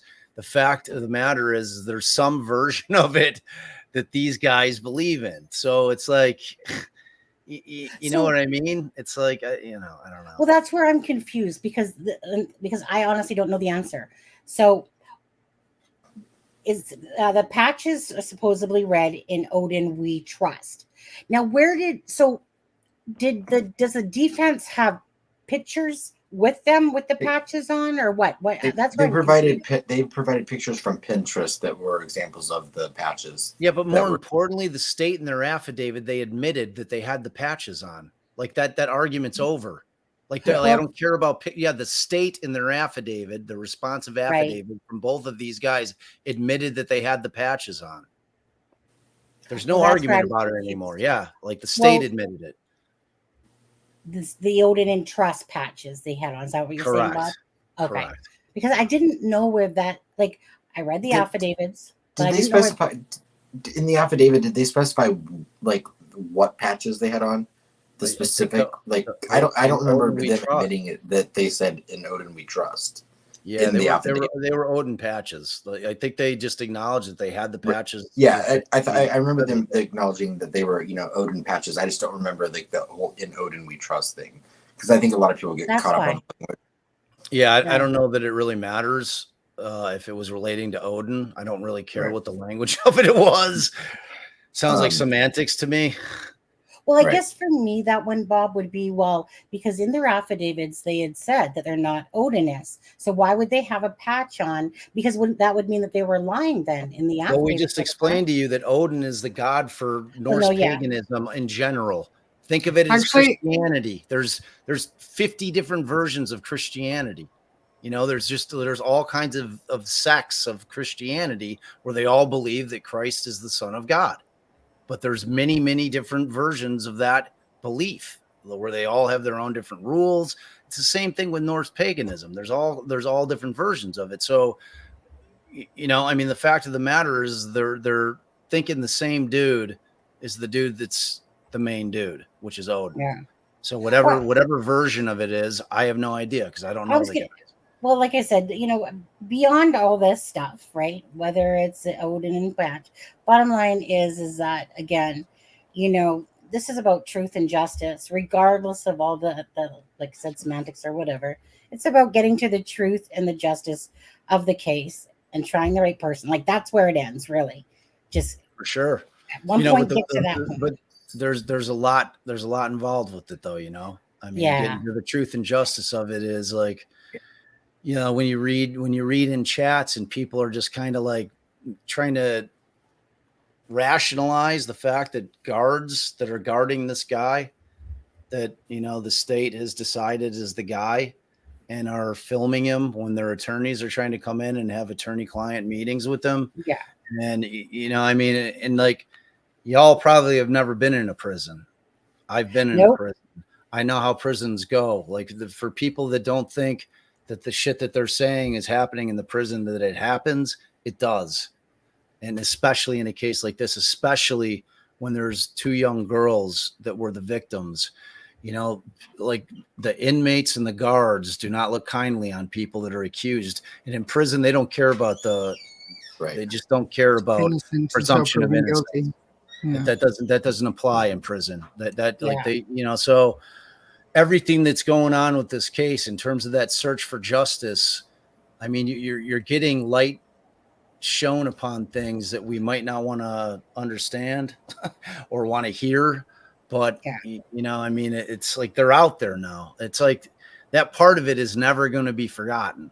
Like not by me, not by a lot of people.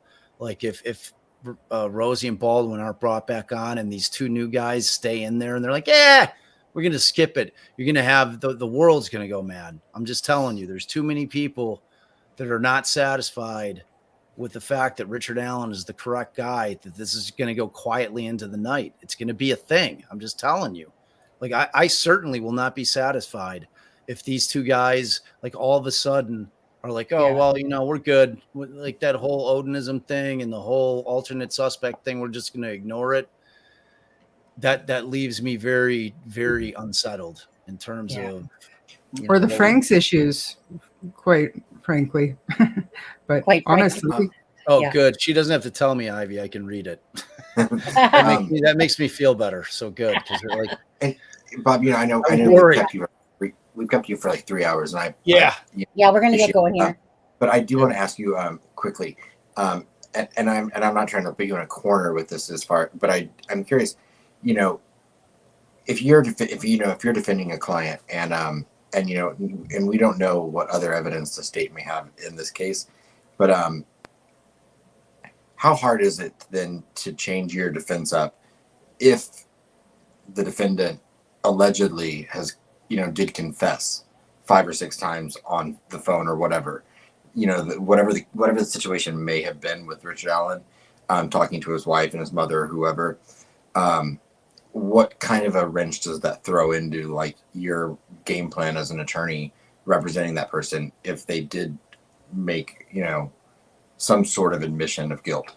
It depends on the circumstances and what we know from the circumstances in this case. And you know who has seen the discovery, all of it, is the defense.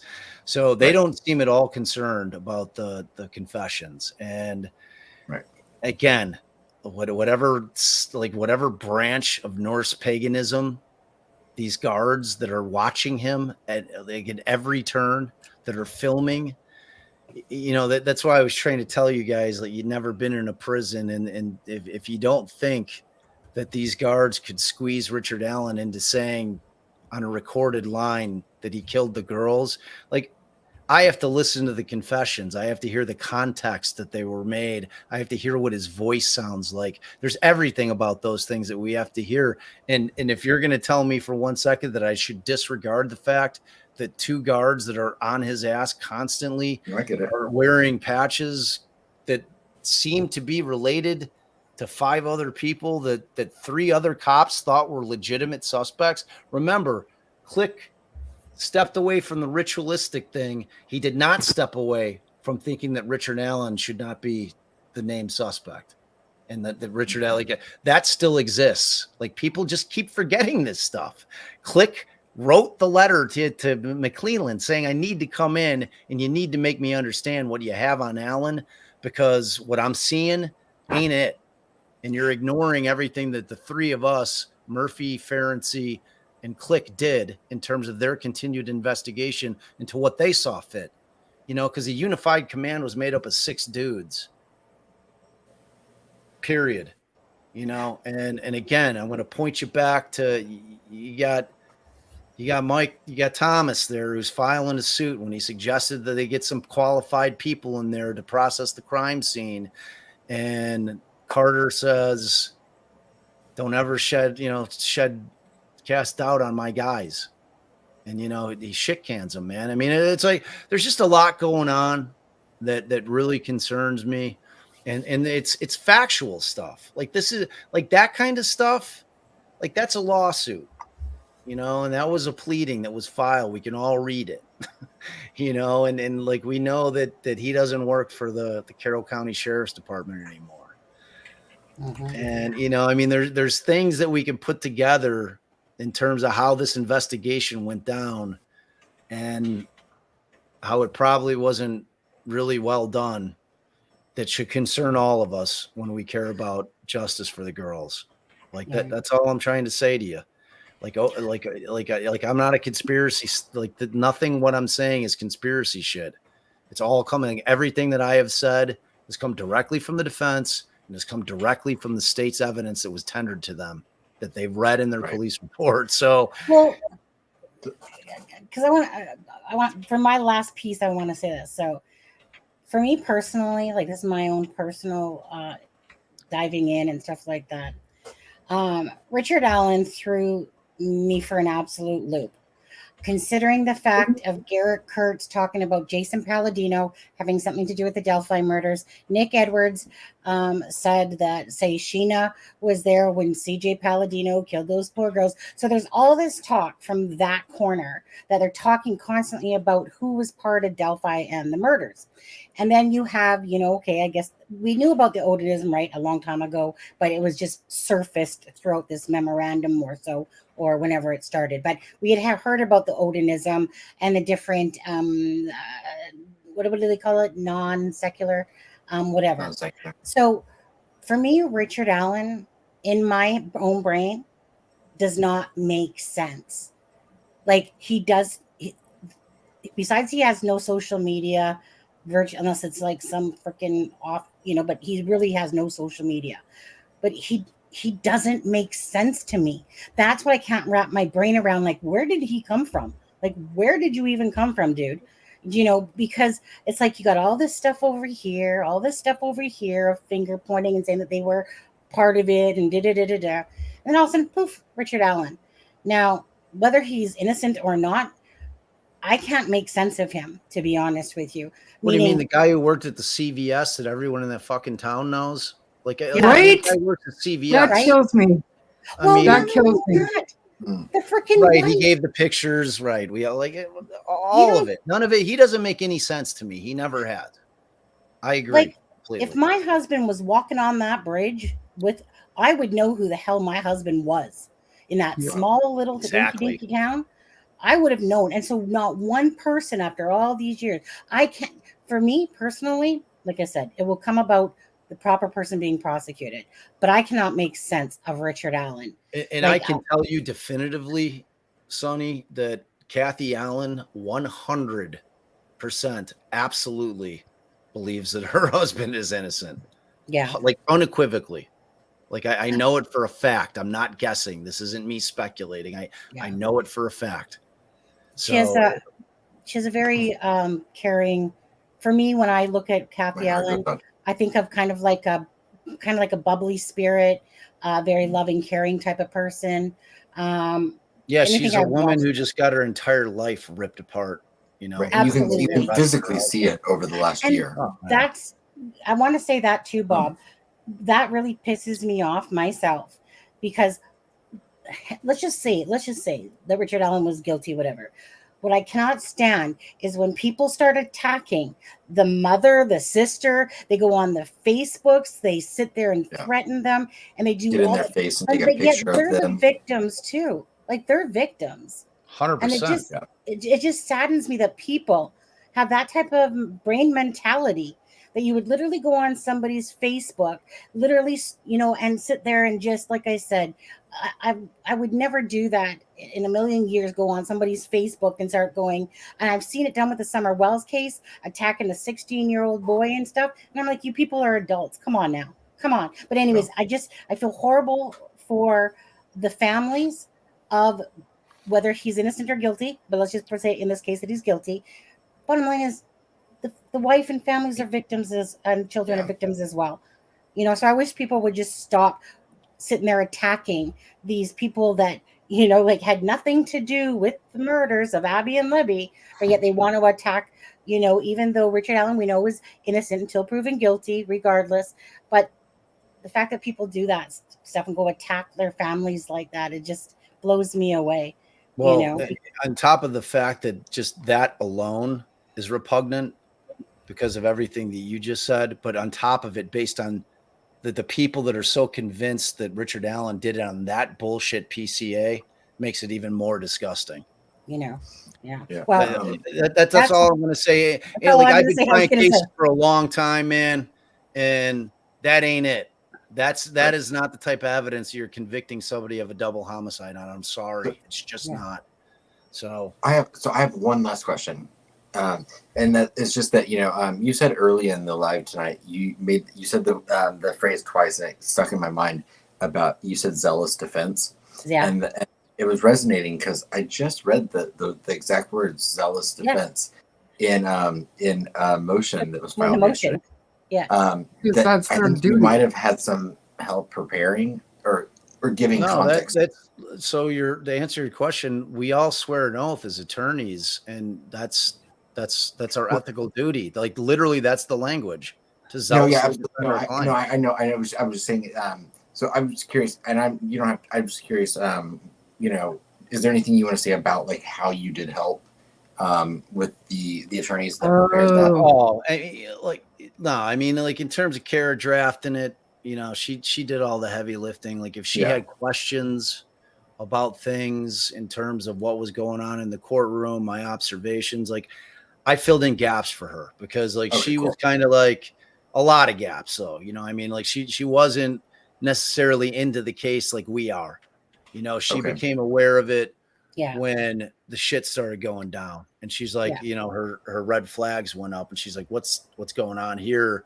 So like in terms of like filling her in on everything, and especially like procedurally, but like she had everybody in her ear. She had Brad and obviously Andy giving her, it's like a team effort. She gets full credit though. Like, she just knew if there was anything that I could give her, I was there for her, and anything that she asked, I answered if I knew the answer, So like in terms of language, no, that's all her. She did all that drafting, so, and like that kind of like that zealous, it literally is in our ethical duty. Like it's in your oath. Word is literally there. So it's funny that Adam picked up on that too, because as soon as I heard it, because it's not a word that I use, so I'm like, didn't I just see that word somewhere? So, and I knew it was in in the oath, but I was like, oh well, I was like, I was like that word. I just read that word.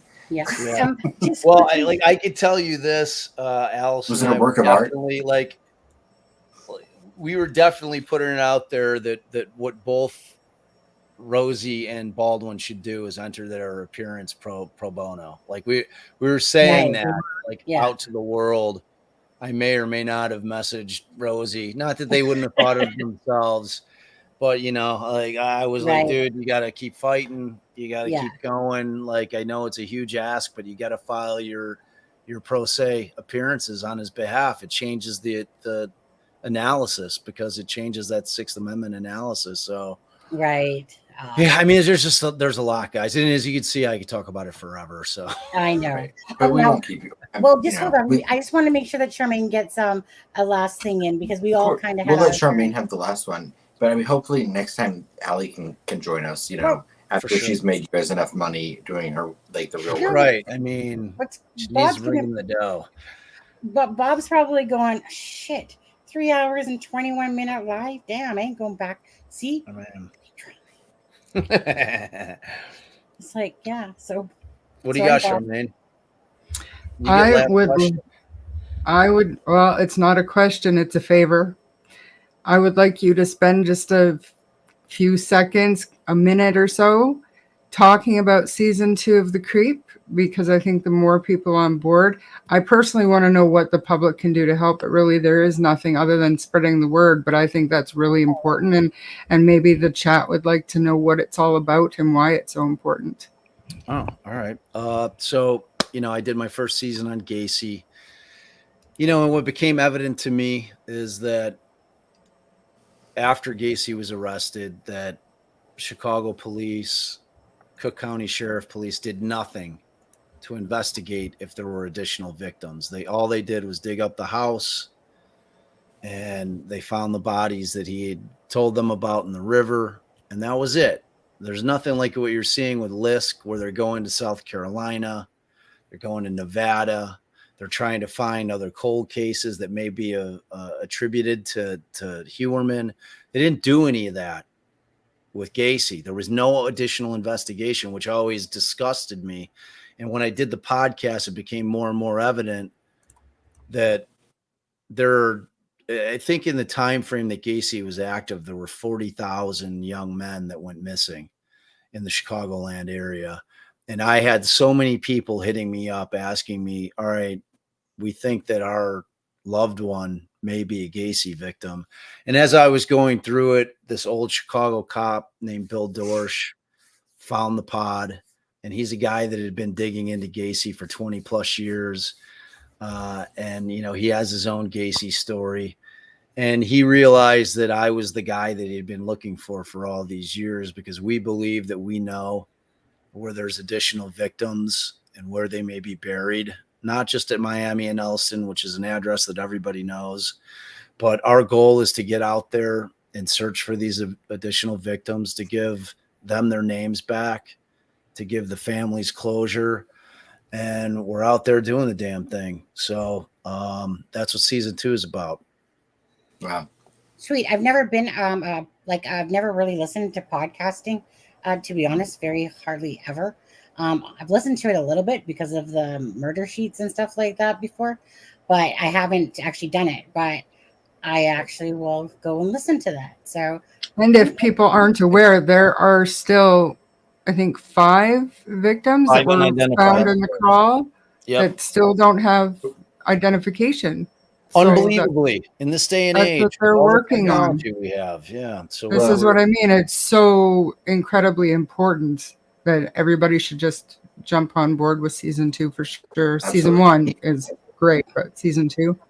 And I'll Yeah. be doing another live with Bill Dorsch next week, because we're going nice. through this and explaining to people what we're doing, what he did in terms of his ability to be able to dig into this thing because aside from squeezing Moran to actually get these identifications done, which we think that there's more than ample DNA, and with IgG that they should have been done a long time ago. I don't know why he's slow playing it. In terms of the 5, and we're talking 1980 that case was tried. So you do the math, how long these poor boys have not been identified when we have the technology and the science to do it. It's inexplicable to me. Oh, Charlotte Cross, my girl. She's hitting us from UCLA. Future Lawyer of America right there. Charlotte Cross. What's up, girl? Me too. Yeah, so that's what we're doing. All that stuff is what our goal is. So yeah, check it out. Yeah, I'll definitely. I've not listened to it either, but I will check it out because like Casey's always stood out to me because I grew up in Illinois, and like I was born in '81, so that case has always resonated my whole life. Yeah, you narrowly escaped. Yeah. Like the time. I'm telling you, Adam, season 1, it'll give you chills to listen to those tapes and. Ugh. Yeah, I mean, I know a lot about the case, but I'll be interested to hear. You don't know about it, dude. Like that's No. my thing. Everybody who thought they knew about that case really didn't know about that case. It's next level. It's like and it's not just the tapes. The tapes really are the background. Like I consider them to be like Jaws was in the first half of the movie, where you didn't see the shark, but it was scarier just because he was like, you knew he existed. It's kind of the same thing with Gacy. Like I said, I focus on the victims, the investigation, how they arrested him, and the trial. And it's unbelievable. What we uncover in episodes 6 through 10 are going to blow your mind. So, Do you want to talk about corruption, Illinois? Sorry. No. So, dude, please. I mean, we've had 2 governors go to prison, man. So was it only 2? I thought it was 3. No, I think it was. I think it's only 2. Don't hold me. That Blagojevich and and Ryan. Okay. I think. So, a couple things for Bob. Obviously, I've been putting his link out there for Linktree, so please help support channels. Oh, and Bob, we need a few more of your subscribers because we've been sitting here for a few months now, not crossing that 10K border. We have some of your subs perhaps, and do not unsubscribe, any of you. Actually, a few more. Come on now. I think I brought some over tonight. I think I brought some over tonight, and I would hope that all of y'all, if I'm hanging for 3 hours, I'm feeling it over here. So that means y'all should be subbing right here. I was going to say, think you just start your podcast by saying if you do not. Oh, you want me to pull a Judge Gull on them? Something similar. But Bob, I would consider gross negligence if you don't. Yeah, exactly. Well played. Yeah. So how far are y'all? Where are you guys at? Close? 9,932. Oh man, come on. Right? Yeah. Any of my folks that come over and if you don't sub, like you're dead to me. So heavy fisted. That's what I'm talking about. Heavy handed, backhand. Do the right thing. Sub over here. I mean, 10K, that must be torture. To be that close. You're like you've got all the graphics ready. You're ready to have the big celebration, and it just won't come. I'm like, God damn it, Bob. I'm not even gonna lie. In the last couple of weeks, you get to a point where you're like, 9,902. Oh, drop down to 987. Oh, back up. Oh, back down. And it's playing with my head. So my husband's like, so you should get 10K tonight, huh? And I'm like, I would love it. Honestly. Well, remember, you've always got the replay crew. So that's, I've got the replay crew. Right. Like now, anybody in the replay crew, because, people hear about it from like my camp and they'll come. Well, like my people follow my content. So I feel like I can get you over the top. That's why. Do you feel like we're like family almost now? Yeah, for sure, dude. We spent we're going 3:30, sister. So this is longer than I say at Thanksgiving. Allie's like, get off there, Bob, before I. I mean, she hasn't come back up since she brought me the balls. So the big ball Allie of at this point balls. is probably enjoying that bed to herself. Yeah, no, I hear her down there doing her Oculus exercising. Yeah, it's the cutest thing ever. She sings. She's doing like I forget what it's like, super something, and it's like all. It's all virtual reality shit. So she's got that thing on. Oh wow! And it's always playing like pop, like music that we like. So she's doing her workouts and got this thing. It's super cute. Actually. My workout. I'd like to say about Allie, like I wish I was younger so that back when I was in criminal justice and stuff, I could have used a really great woman role model to kind of mentor me. So I would have carried on. You know what I mean? I think I find her just phenomenal and so smart.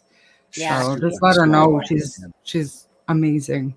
Charmaine, do. when you say I criminal do every justice, you day. mean I actually do that off camera as well. Like that's not it. That's like an ad. Like I actually adore her that much in real life. So it's like Yeah. it's Yeah, it genuine. Like, whenever shows. you're seeing it, it's like it's the real McCoy. I It love shows. What did you say, Adam? Sorry. Oh, I said when you say criminal justice, you mean because you were in the system, correct?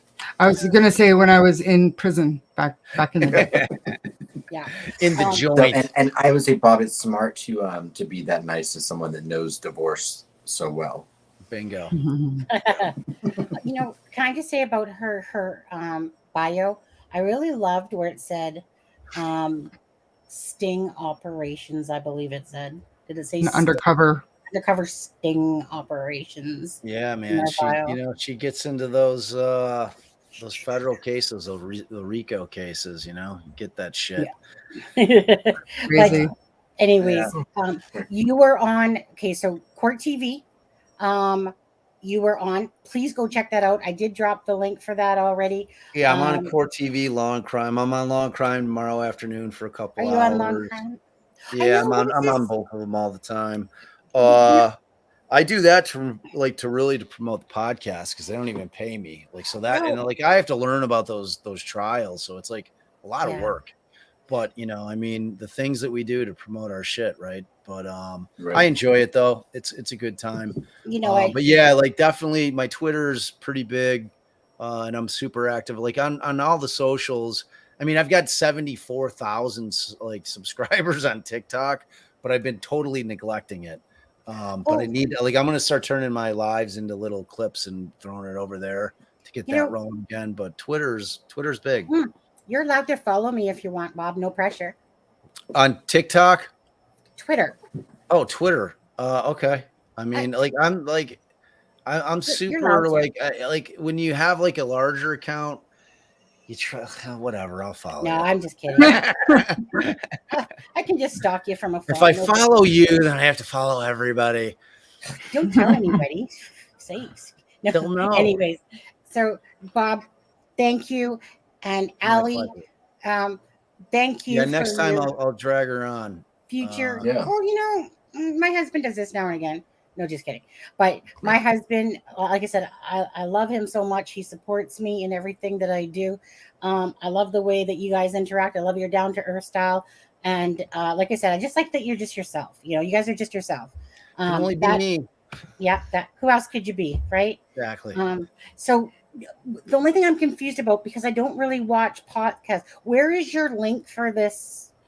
Everywhere, Spotify, Apple, on that link tree that y'all keep posting. It's on the link tree. Very much. So link tree, it has Apple Podcasts, Spotify Podcasts. It's everywhere. Every podcast. I should know that. I'll send it to you. I was gonna say I have something like that. It's like a link. You have an iPhone. I'll send you the Apple. I'll send you the Apple podcast or the Spotify. Thanks, Aspen. What a guy. Sunny, what a woman. Thanks, Charmaine. What a great one. We're Canadians. All right, so Angela, who's like a ride or die of mine, she asked a question. So Angela, no, I could not go to the Supreme Court at this point. So that's not a possibility. If you're talking about the Supreme, she asked the question a long time ago, and I saw it. She takes care of me, so I got to take care of her. Anyways, It's been a pleasure. Thank you so much. It was all mine. See your wife. Thank you so much, Bob. You have a great night. And Charmaine, thank you. And thank you for the gift of memberships. Yeah. You're welcome. Charmaine, I'll see you tomorrow. You're the best. You bet. Gloria, you guys are great. Thanks for having me. Thanks for letting me ramble for 3.5 hours. And hey, we've I hope it was 13. some good content. Yeah. Take care, Bob. Thanks so much. Have a great night. Thanks for watching, guys, out there. All right. And so you guys, we're going to end this with an intro. So you guys have a great night. Thanks again for everything. Love and appreciate. And we're out of here. This is Sunny Justice and Aspen Connor from It's a Crime and Shame, wishing you all a good night.